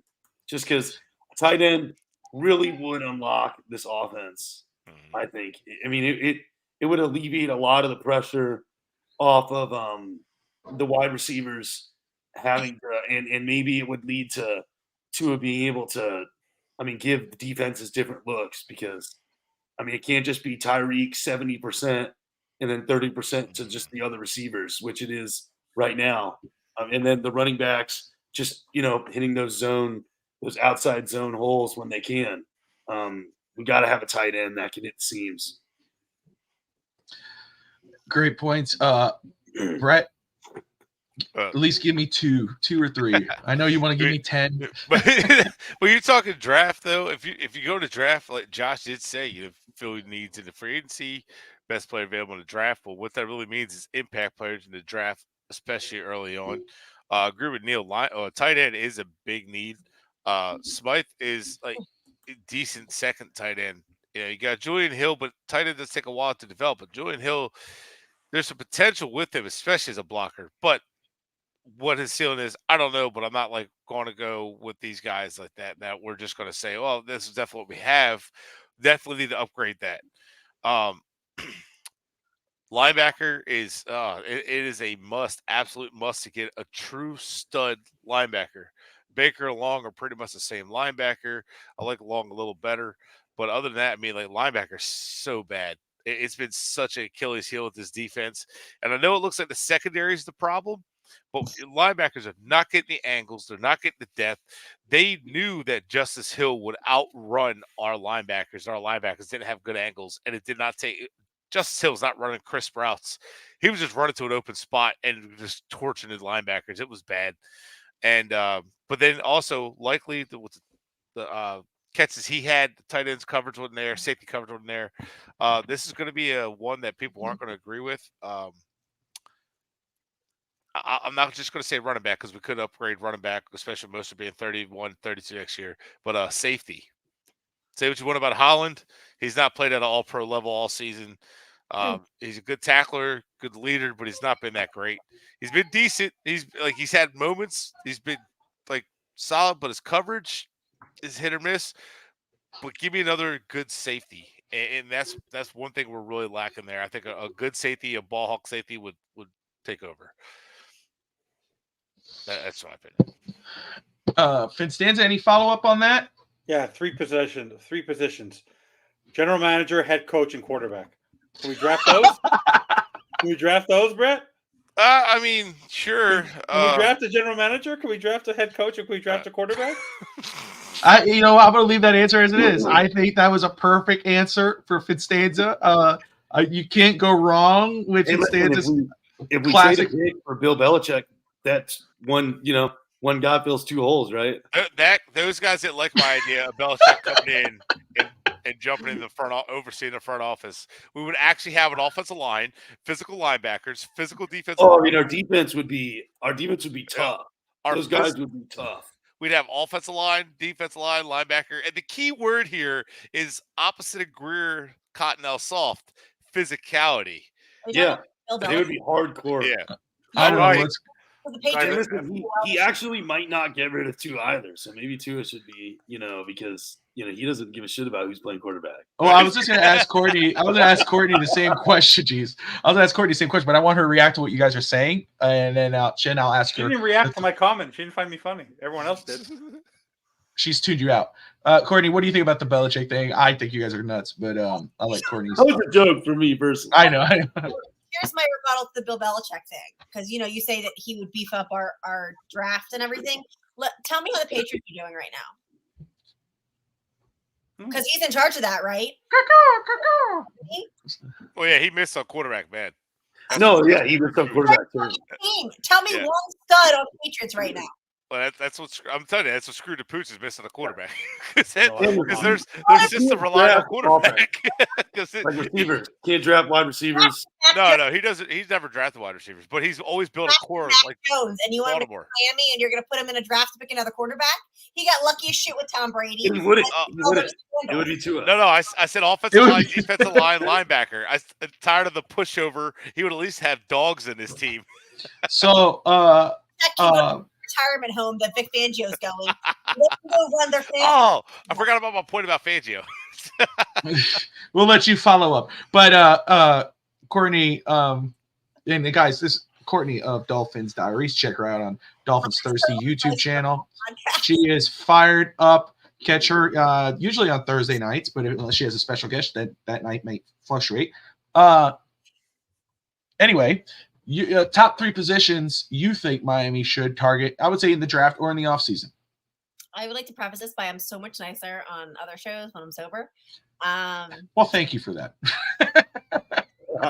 I'm going to go, this may be controversial because I know some people love him. I want to go center because I don't think we've had a great center since Pouncey. And I think that I'd like a big physical center to kind of anchor it so we don't have any more terrible snaps. I would definitely go quarterback. You thought the center was the hot take? Did you say quarterback? Yeah, quarterback. How do you preference? I'm going to preference this. I think we need a center. And then she goes second, quarterback. That's not you should have started with quarterback. But I'm not saying go burn Tua at the stake, but he needs some competition. There needs to be somebody in there that's good, because it ain't Mike White. I'm down with that. Tom said. So you need to get somebody that you think you can develop and can go out and compete against Tua. We need he's too lax in there. We need somebody to compete, whether it's a draft or it's somebody that's off season. And I would go linebacker. As many as you could get that are physical, that maybe have some speed and can cover anything. Like our linebackers couldn't cover their bread with peanut butter at this point. And then that would be that. I'm not wrong. I would also kick Eli Apple out of the NFL. Great. Now his mom's going to text us. Go ahead, text me. What? Hopefully we get Miss Apple, Miss Mother Apple could be on Dolphins Diaries and they could talk. That would be actually fun. On a youth football field, I will go toe to toe with anyone's mom. Come on, we'll fight. Yeah, you can't defend your son. I'll Xavien Howard's mom. I would love to have her on the show, 100%. She's welcome anytime, as is Xavien Howard, because we know that I love Xavien Howard and I accept. Well, he may have plenty of time since he's going to be sitting on the bench for the rest of the season. And then watch our secondary collapse without him. Look what happened when he got out of that game. They targeted his head. Yeah, I don't know if X is coming back next year, guys. X is gone. X is gone. I think X is gone. I think that was the last time we'll see him in his X is gone. I think so too. Well, hang on. By the way, I hope to break it to you. Every time we say someone's gone, they end up going because we told Miss Finns that Mike Gesicki would be gone before the first game of last season, and she hoped and prayed, and bye-bye, Gesicki. Well, and we obviously Barry Jackson of the Miami Herald, or I think it was earlier today or yesterday, FinsTalk, I can't remember, that he said that the Dolphins are more than likely or have started looking into drafting Terran Armstead's eventual replacement. And corner. Who's replacement? Armstead. You know, also what I would really like is if we put Cam Smith into a game. Why? You know what scares me about Cam Smith is that I don't think Fangio likes him, right? So that's probably why he's not in. But I mean, he takes a lot of risks. You know, like did he play in the Panthers game and he gave up a big play? He kind of like tried to jump a route and gave up a big play in that game. No, that was Mike White throwing a easy interception. We were at that game. I said to Bobby, I go, watch this. Mike White backed up. I go, he's about to throw a pick six. No, he's talking about Cam Smith when he tried to jump a route and got beat. Oh no, they put him in cold. He's not getting the reps in practice, and then they'll get up and they'll throw him in cold. And of course, he's going to need to heat up a little bit because you're not giving the poor kid a chance. But you're going to start the game and you're going to give the first reps to Eli Apple. It blows my mind. Whatever is happening, when I talked to Nick Needham's mom, she had said that she alluded because she wouldn't confirm anything. Because I straight up asked her. I was like, I need to know about Cam. She didn't give me Xavien Howard's number either. I asked her that too. But well, and let me just say something very quick, Courtney. I'll let you finish. I'm sorry. I just want to say because Daniel, I saw it twice. Wrote this, and Daniel, I always appreciate Daniel watching. Daniel's great, but he said Tua did nothing wrong. Defense gave up 56 points. Where was there was errors on both sides of the offense in the NFL. Yeah, Tua wasn't. It wasn't all in on the defense. This was a total team collapse, and there's a lot of those plays that Tua gave the defense short field position to defend. So let's just be realistic here. It's not only on Tua. That's the first thing. But there was a entire team disaster. RD got a turnover, and the next play, Tua threw a pick. Mm-hmm. Right, Sealer, and he was so happy. I don't know. I was texting somebody. I think probably Rob, but I said, man, I felt so bad for Sealer that he believed that he gave some kind of momentum with that strip, which it felt like everybody. I mean, I was like, that's what we needed. Let's get some quick points on the board. That should have been a spark. That should have been a spark. And what happens? Overthrow the receiver. It's a 5 other guys, black jerseys around you, and it's an interception. It was over Tyreek into the arms of a defender. INT. And why is he overthrown? It was ridiculous. It was crazy. So footwork is sloppy. Not just on the defense. Let's say just on the defense. A quick point about one thing. This is a game we talked about in the pregame show. No Stevens and no Hamilton. And Mike McDaniel Humphrey was hurt. Humphrey got hurt. And Mike McDaniel could not figure this out. So either Mike McDaniel is a effing moron, or Tua is just a poor quarterback, or probably both things are true. I bet you, Evan, if I turn on the all 22, I'm going to see a bunch of wide open receivers, and Tua's not seeing them. No, because he's a first read guy. He looks at his first read and goes, he eyes the receiver. I'm telling you, when I watched the game, I had to play. I was watching everything develop, and I watched Tua just not hit open receivers. And then by the time he saw them open, the windows closed, he panicked, and he's like dumping it off and throwing it in the completion.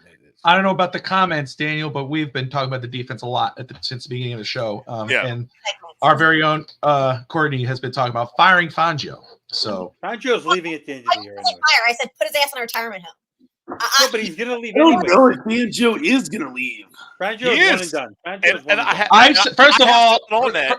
First of all, I said that earlier this season. We got to go back, and I know I was on the show with FinsTalk, I'm sure. I don't know who else, but I said I would not be surprised if this is a one and done season for Fangio. And I said Mike McDaniel needs to go out and get someone who's like his clone on defense in regards of bringing up.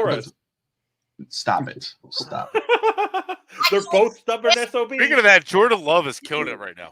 Shannon Needham told me that a lot of the players actually liked Flores. Tua didn't. Oh, yeah. But he did have support in that locker room. The defense liked him. The defense Soft. liked him. Because of Dang it. style. They like the defense response to the militant type style that McDaniel doesn't have. So you need that type to get your defense in order. I think Vic maybe didn't take his meds and forgets what day it is. So he's not keeping them accountable. That's what you need on the defense. He's up there, not down there. You need somebody on field in front of them, basically riding their ass. Thank you. That's what they respond to. So they actually, Flores, for all the wrong that he did at least have that locker room, and at least like some of the defensive guys did respond to it. And what she told me about Cam Smith was that she said it all comes down to what happens at practice, and that was what she said. So she couldn't confirm or deny anything, but she said it. So whatever's happening at practice or whatever they're seeing at practice, she claims is why he's not on the field. He's guessing, just like his film suggests. He's guessing. He's a freak of nature athlete. He's a ball. His long speed is not great, but he's a freak of nature athlete. But that's He's why at guessing. college He's trying to make plays. And no, that's why at college he was one of the best pass deflectors because he couldn't get to the ball. He was never in position to get interceptions, but he would get there at the last minute to tip the ball. He slows up to look for the ball. So he's not a natural track of the ball, which is pretty common on defense, but he's very good feel for where the ball is going. And he relies on instincts more than he does on his discipline and how he's supposed to play the game. So can we talk about Tyreek Hill for a minute? I don't know about all of you, Bobby. When your best player sits up at the podium after the Eagles game, after the Bills game, after the Eagles game, after the Chiefs game, after today's game, and says, I wasn't good enough. This is my worst game I've ever played, blah, blah, blah, blah.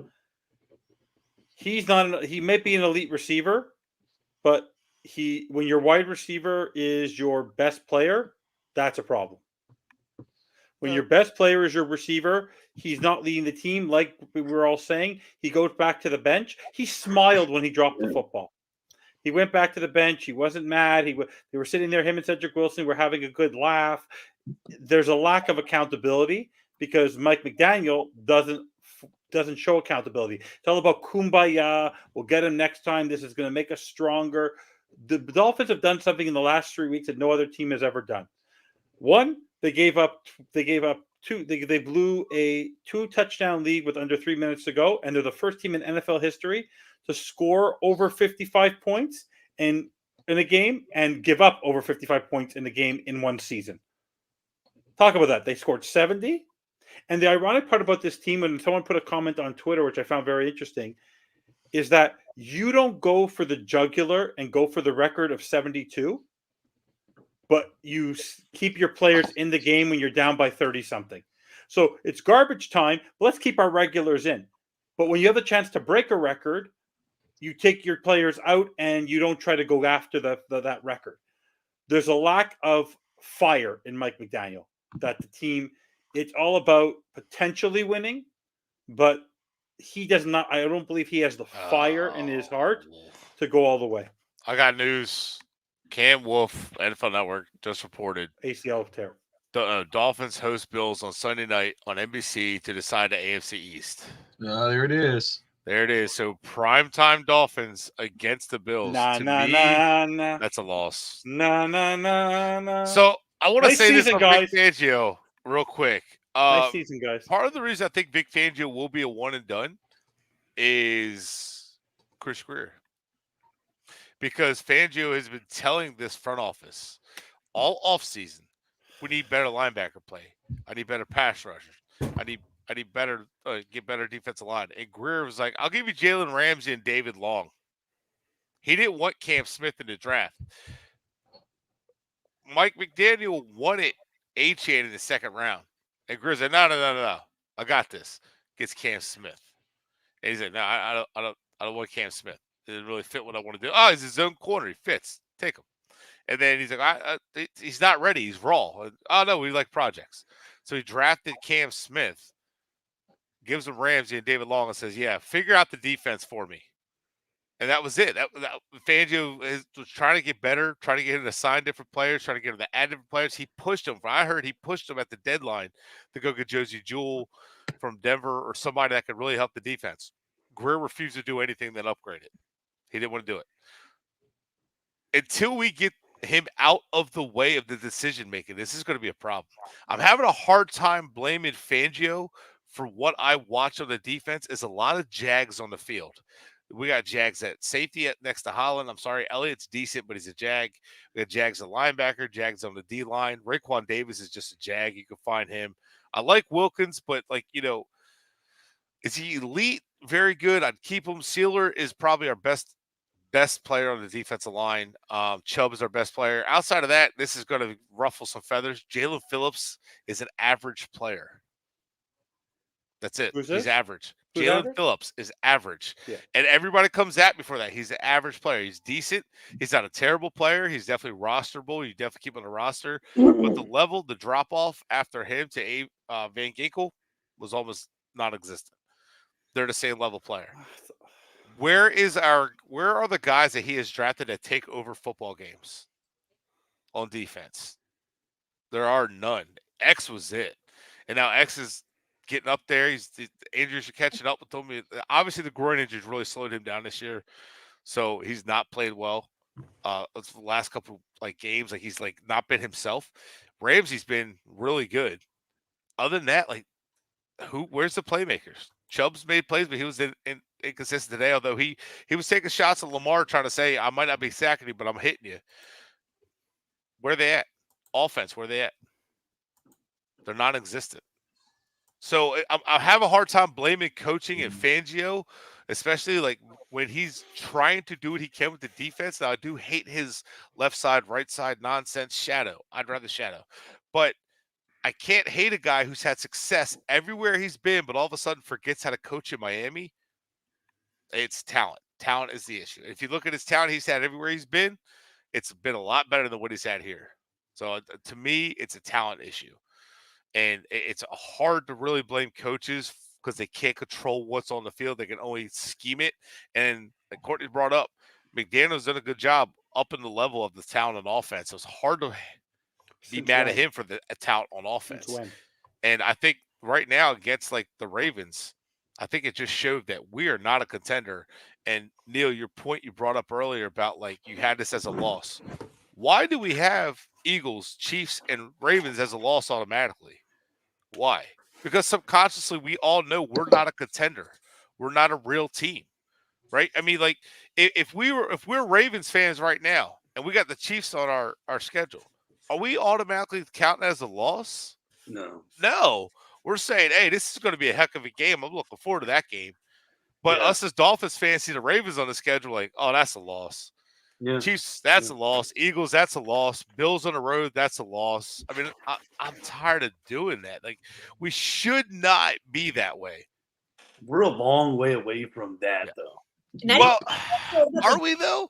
Because we all probably predicted the Eagles, Chiefs, and Ravens as losses and splitting with the Bills, right? I mean, so I had us at 11-6. I had us 11-6 as well, and I think we've won one game and lost. We lost to the Titans, and I expected us to beat them. And then I think we won a game that I expected us to lose. Yeah. And I had us. I think it's the Chargers. So I had us at 11-6. So I'm just saying, it is frustrating. You guys get my point. I'm tired of that feeling of well, we lost to and I'm not knocking your point here, Neil. I just gotta bring up a point. So it's we had this as a loss, but.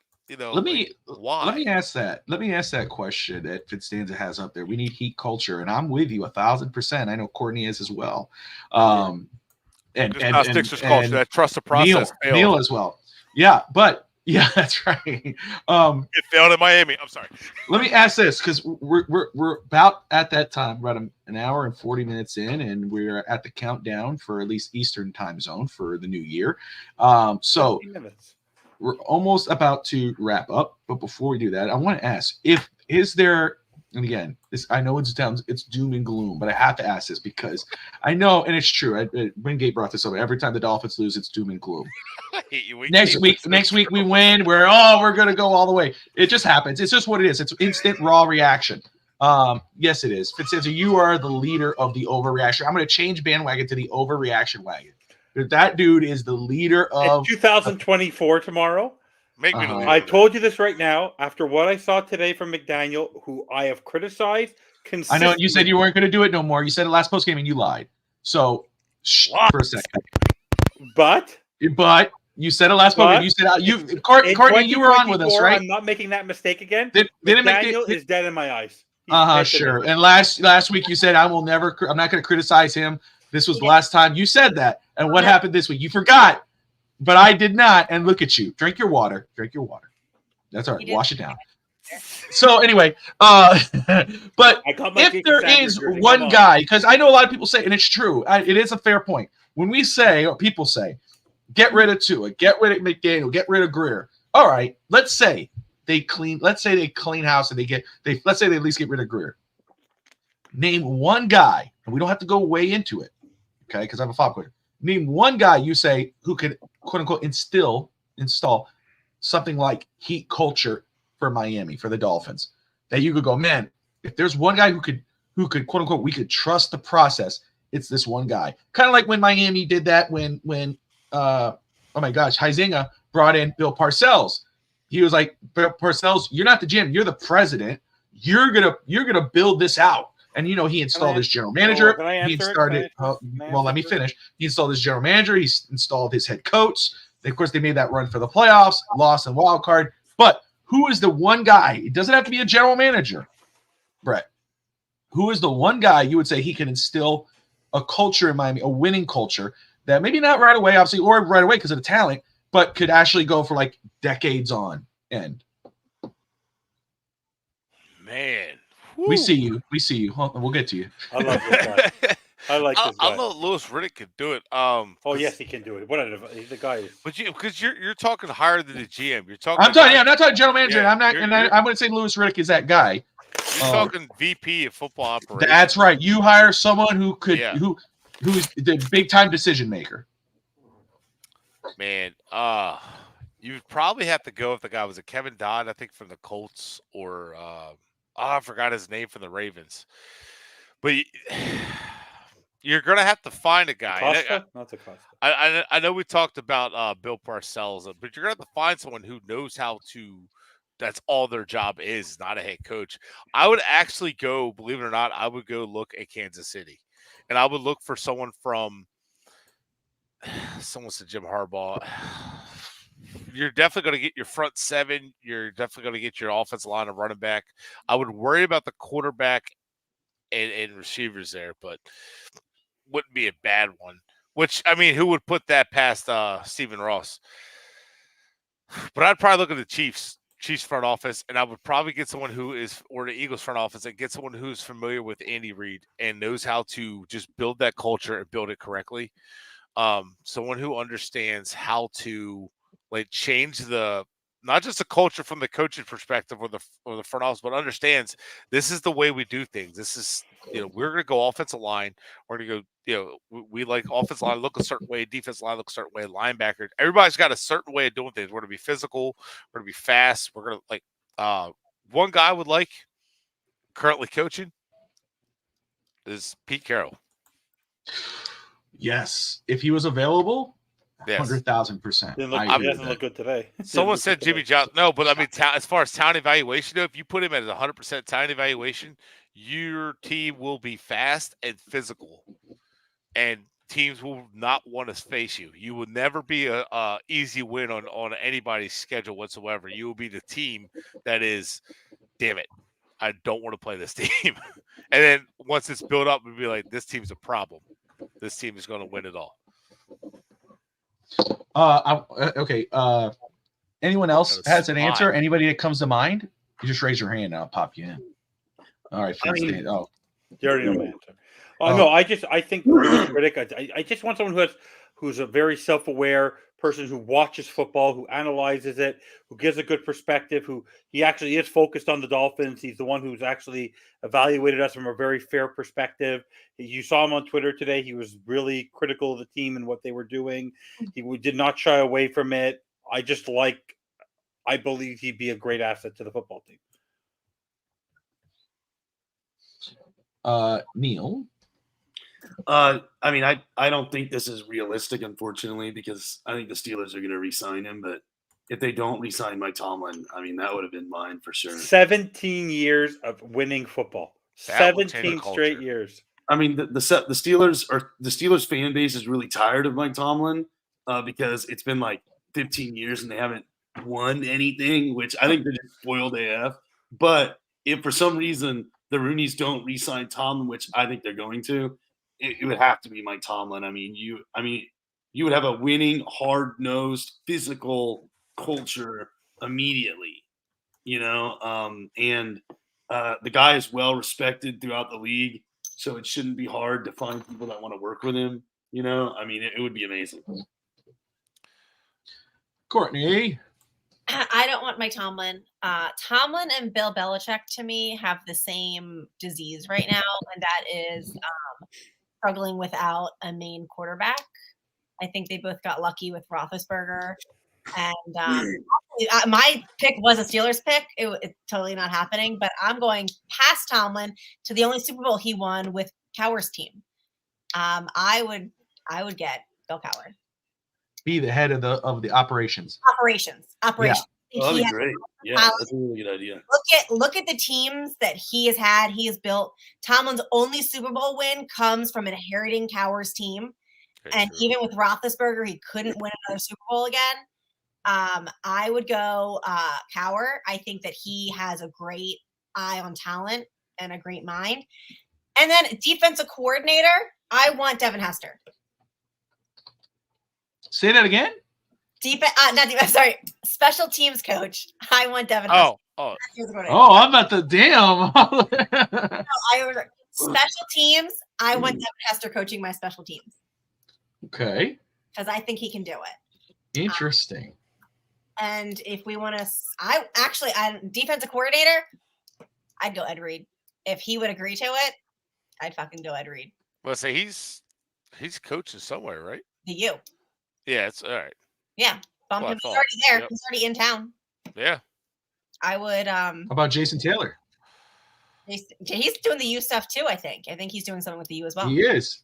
Yeah. I don't want to. I do not want to make Jason Taylor, Zach Thomas, all these former Dolphins. Why should they have to suffer through this nonsense? Well, I would never do that to that poor guy. I think there would be no one better as a special teams coach than Devin Hester, who should also get into the Hall of Fame for special teams. But that's a whole other. They just bring back Jakeem Grant. Why don't you? I have his jersey, so I mean I could pull that out of the waiting. Yeah. Well, go ahead. That's all. I would definitely go Cowher over Thomas. So that's all for fun. Thank you. Hey, I had the names, Bobby. Morocco Brown of the Colts and Joe Horitz. Those are the two guys that were on my head. Finally, Mike Brown has a realistic take, my friend. Bobby, you have to read it. The coach is the problem now. He has to stop trying to be their friend and hold them accountable, plain and simple. This starts with himself. Absolutely. Mazel tov. If you want to give one critical, if you want to be critical of McDaniel, not play calling, game management, clock management. Yeah, but that right there is the biggest thing. Is that the Hebrew Hammer? Has to be. I mean, or I don't care if it is or not, but that is the perfect. Great point. But I agree with that. Neil, I'm sorry. Did you have a response? If I did, I'm sorry I missed it. No, I had a response. Oh, what was it, sir? I was a fan of Tomlin. If we could get Tomlin, that's right. That's right.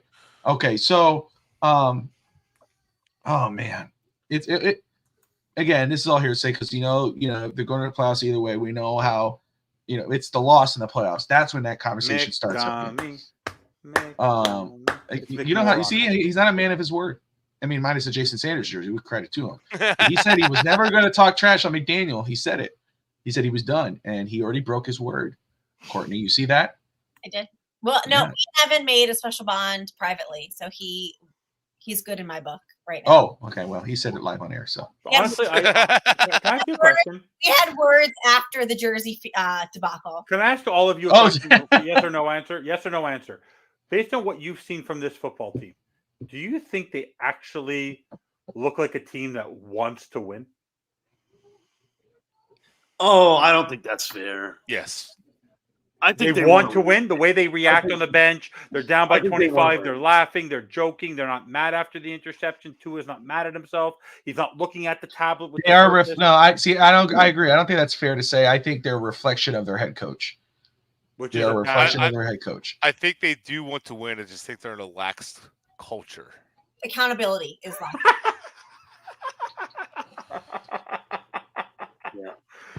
By the way, can I ask? By the way, you know who I would I don't know hire? who do you think is going to be healthy next week? I mean, who is even playing in Sunday's game next week? I don't know. if it's Eli Apple, I'm turning it off. Like, is Rob Hunt going to be back? Like, is Rob Hunt going to play? You know, is Xavien Howard's probably not playing. I don't think he's going to play. Obviously Chubb's not. Is Chubb's out? Well, that's what I'm saying. Chubb's out. Howard, we don't know, but maybe out. And that's what I wanted. That was kind of like the final question. I forgot about one person I would hire as my general manager. Louis Riddick as my president of talent operations. This is who my general manager is. Oh, ain't that nice? This guy knows how to evaluate talent. I'll get fired if Brian probably Flores play. around. He's mean. Can I just be like, can you hire me and I'm just gonna hold everybody accountable? Like I'm just here to hold all of you. Vince, I love Jason Sanders today, by the way, except for that freaking kickoff. Brett, Evan, I'm going to send you after the show a name for a general manager who I like. I'm going to, especially after what they've done, but I'm going to hold it because we're talking about president of operations, but I think you'll like after I send it to you. But anywho, all right. So look, we have all week. But I'm gonna challenge you guys. No anticipation. Yeah, see, someone involved with the Seahawks, I'd be okay. I'd be happy with. But I don't want you guys hedging your bets. But I'm gonna challenge you guys to answer this question. Okay. And of course, the week will go on, and we got our shows and whatever. And I know Courtney doesn't do scores, but after today, Vincenzo's already answered. He says they will lose 2 in a row. So I know that already. So I already have him written down here. It's a loss next week. Courtney. Yeah. In your heart of hearts, remind me, does the Dolphins win or lose next week? I have to reserve comment. Only because I need to know the injury report on X and a couple of other guys. I'm saying, okay. You all know that I'm never going to not pick Miami. That's why I don't do fantasy. It's why I don't do DraftKings. Because I will never not bet on Miami. I just can't do it inside of me. But I would really like to objectively give you an honest answer. I would need to A, sober up, B, all right. do some meditation, and then I need to see because if Xavien Howard's not there, I'm probably. You think he makes that big of an impact? Yes. Have you met me? Yes, absolutely. You see what happened? What do you give Eli Apple? Come on, don't come on. Use your brain. I think it would have happened with X in there anyway. It's just me. But Bobby, I'll what's message up? your way. Brett. We're gonna have words about you. All right. Win or lose, man. You're feeling right now. Feeling right now that I know it's prime time. Probably a loss. Oh, 35-10. I think it's gonna be a loss. I don't know if it's gonna be. It's not gonna be a two lopsided. I think it'll be like 28-17 as of right now. But you're not hedging your bets, Evan. I'm telling you right now. But if you do a pregame before, I already told you they were going to lose at prime time. I don't know if I'm going to be able to do a pregame. I go back to work next week, but I don't know. I'm going. They're going. You don't have to give a score. I was just saying right now, as stands, is it a loss next week? Now that it's prime time, lost. I love it. Brett and I are the same way. So you asked in my heart, what do I think? I wish they had given me more throughout the season to make me feel differently, because that's all I can base my opinion on is what I've seen over the course of the year. You know what I mean? Like if I look at the paper and stuff like that, can I envision a scenario where they win a home game, and they don't lose back-to-back? Sure. But what I've seen over the course of the season and just the injuries, I mean, it gets to a point sometimes when injuries are just really hard to overcome, especially to the positions that we've lost them to, and especially against a team like Buffalo who's coming in really hot, I would take the Bills -3. Bills. All right, -3. I would take the Bills -3. I think that's fair. And I don't think anybody. Well, before that, the Bills were favored. -3? So Yeah. Yeah, it's So- -3. How And I was- I don't know pathetic how is it changes with the time. So we'll see. that? How pathetic is that? I will say, I know the raw reactions. I know the feelings. But I know how this team responds after losses. I've seen it. They've given us enough evidence to the case. I know the injuries are there. I know it's scary, but I believe that with a week's time, it's at Hard Rock. Dolphins have not lost 2 in a row. And I know it's prime time, which I've said it all season. The Dolphins have not, their record is terrible on prime time, but we're owed 1. So I will say, in my heart of hearts, I see us winning. I have us winning next week to secure the number 2 seed and the AFC East. Ray Finkel says, put me down for a win, Bobby. Past Vic's bedtime. If you happen to notice in the Titans game, he fell asleep after 10:30. The guy at night, I don't care what happens with the Dolphins doing in the fourth quarter, he's going to crap the bed again. The guy does not pay attention past at nighttime. He's asleep at the wheel. Bobby's officially on the bandwagon. Yeah. Hey, again, I understand the raw reactions and all of that, and I understand. I'm first off, I can't stand when I go on X or Twitter or whatever. I am not a fan of people telling people how to fan. If you're pissed for today and you want to state that you're pissed off and whatever, you do so. You have every right as a fan to do so and voice your opinion on your quarterback, on your coach, on your coordinator, whomever. When people say, "Oh, go find another team," the hell with you guys. You don't judge who people can fan any way they want to fan. Thank you, Bobby. I love you, man. Stick it up for me. No, I'm just saying I don't believe it. I hate when people say, "Oh, go find another team." No, you can fan any way you want to fan. Yeah. We've dealt with that for 30, 40 plus years, whatever you want to call it. Had it. So we have every right. We don't have to play Kumbaya freaking ya all the time. Right. But, and I'm not trying to be, Evan knows it. Brett, you know this. Neil, and Courtney's learning. I hold it as it is. And I'm the one who's critical and whatever. But I believe, seeing what this team's done this year, and they've been consistent with it. When they've lost, they've responded. Okay? They split the series last year. I believe they will split it again. I do believe, in my heart of hearts, Miami will win. I can't, unless Tua's down next week. To me, it's a win. I believe the reason why you're going to lose. Oh God. 4 And- picks. Somebody clip this. Who's ever watching, 4 clip picks. all the 4 negativity from Bobby, Fitzstanza. no, Bobby. I'm gonna say, Bobby, don't say he's going. I don't want that bad juju. I don't want Mike White against the Bills. I know. I see. By the I want way, Skylar Thompson over Mike White. I would play Skylar Thompson over Mike White. Yeah. At least he's fun. It almost No, feels Mike like- White can't even hand the ball off. It's so true. He's worse than Teddy Bridgewater. Bobby, I appreciate that, man. I'm dude. I wish I was there with you. I really do, man. But I love it. I love that one of He's not us 40 yet. still I've has the suffered faith. more. Hope springs eternal, baby. Hope springs eternal. I'm just saying, guys. Just saying. Bobby, I know we're. I said it Wait till you reach I've been 40 hurt, years old. dude. I've been hurt. I've been hurt too much. I was at the game. I was get there, it. dude. I was there with 4 minutes left. We were up 14. We were partying. They hurt me, dude. So I they hurt me, dude. I get it, and I'm not hating on it. I'm not hating at all when I tell you this. And I think if this was, even if it was any other team, I would say I cooked a whole lot of Finstate. So I will say again, I truly believe because what Miami has done. If Miami would have won this game and then, with the prime time, I may have chosen this next game as a loss. But because they lost this game, the way they've lost, in the fashion that they've done it, I believe Miami will respond next week, pull out this win, get the second seed in the AFC, and welcome either Buffalo or Pittsburgh coming into Miami for wild card. And I know, I'm sorry, Courtney, I'm sorry I mentioned Pittsburgh. Forgive me.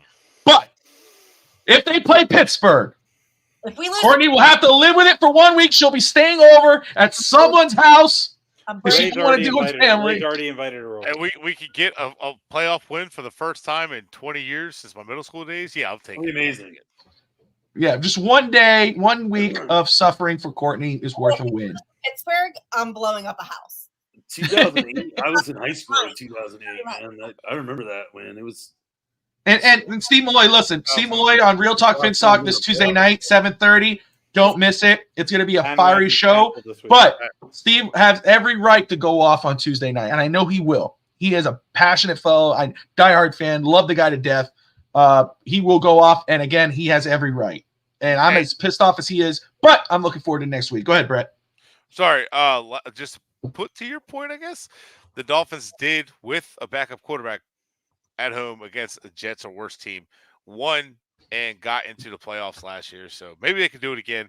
But it might be like 2008 where you had to win that for the division. Let's see what happens. Let's see if it happens. Guys, we're going to leave it at that. We are 30 minutes away, 29 minutes away from the new year. So first off, I want to thank everyone who's been watching the channel. We're growing. I'm excited. We got a lot of great stuff this past season. We've done a lot of great stuff. The Dolphins have been a lot of fun despite today. Sports in general has been a lot of fun.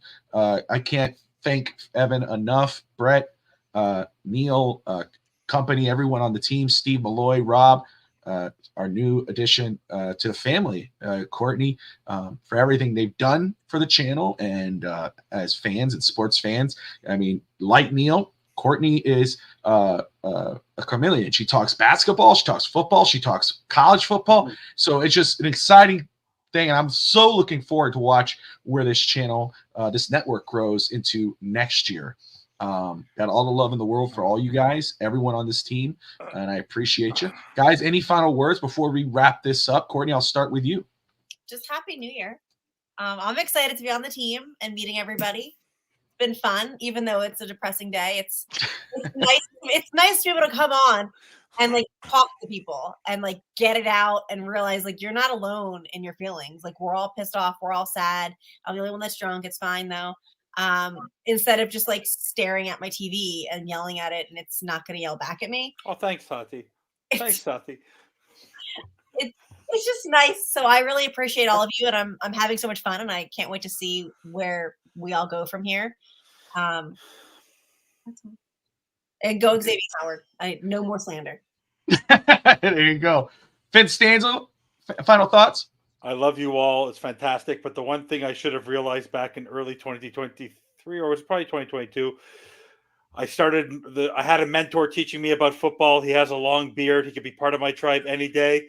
I can't believe I'm ending 2023 by telling him, Brett, whatever you say in 2024, it's sacrosanct for me. You're always right, buddy. Don't do that. Neil, final thoughts, brother, as we go into the new year. Really good year. I want to echo those thoughts with this channel, man. It was awesome. Like you said, this channel has grown. We're very thankful and grateful to be a part of it, in any capacity that I am.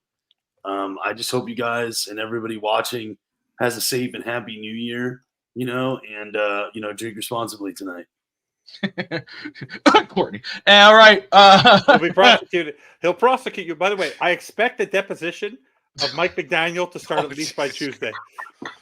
We got that. Let me just say, that would be an awesome show. If, God forbid, we lose, and we won't next week. Could we depose Mike McDaniel? FinStanza will be the I guess Neil would have to be the defendant, I guess, and he could be the and that would be great. Just have a little court case, That would be fun. Brett will be my first witness. What'd you say, Courtney? I said I work in law too, so let me know where you need me. There you go. There you go. Oh man, we got a law firm up in here. Brett, any final words? Oh man, this has been a fun year. I haven't been able to do all the pregame and postgame, so it's been fun. Thank you for having me the last two. Always. Guys, it's been a blast. Looking forward to growing next year with this network. And it's so exciting how much it's growing and everything, and I'm having a blast. Evan, I'm looking forward to next year, but don't tell me I'm right every year. All year long, I'm not going to be able to handle that. It's going to be weird. Oh, man. All right, guys. Well, I want to thank you all for watching. The Dolphins end 2023 after a great 2023. They ended with a loss, but they will start it with a win. You've heard it here first from your friend Bobby FinsTalk. What? Final word. This is I want to wish Adam Gase a happy anniversary. 5 years ago today, you were canned by the Miami Dolphins. Well, we'll leave it at that. Guys, thank you all so much. God bless you. Love you. Fins up. And we'll see you tomorrow. Hey, Miami sports fans. Stop by Canesware today at 2655 South University Drive in Davie, Florida. And check out their awesome merchandise selection of your favorite South Florida sports teams. From the Miami Dolphins, Hurricanes, Heat, Marlins, Florida Panthers, and Inter Miami, they've got it all. Celebrate your favorite team and show off your fandom with their beautiful team starter jackets, killer-looking helmets, team jerseys, cool shirts, and more. And if you're out of town or out of state, no worries. Go to caneswear.com and find everything they have on their site. Select what you want, and they will ship your gear to you. Anything over $99 is shipped for free. Don't wait. Stop at Caneswear today.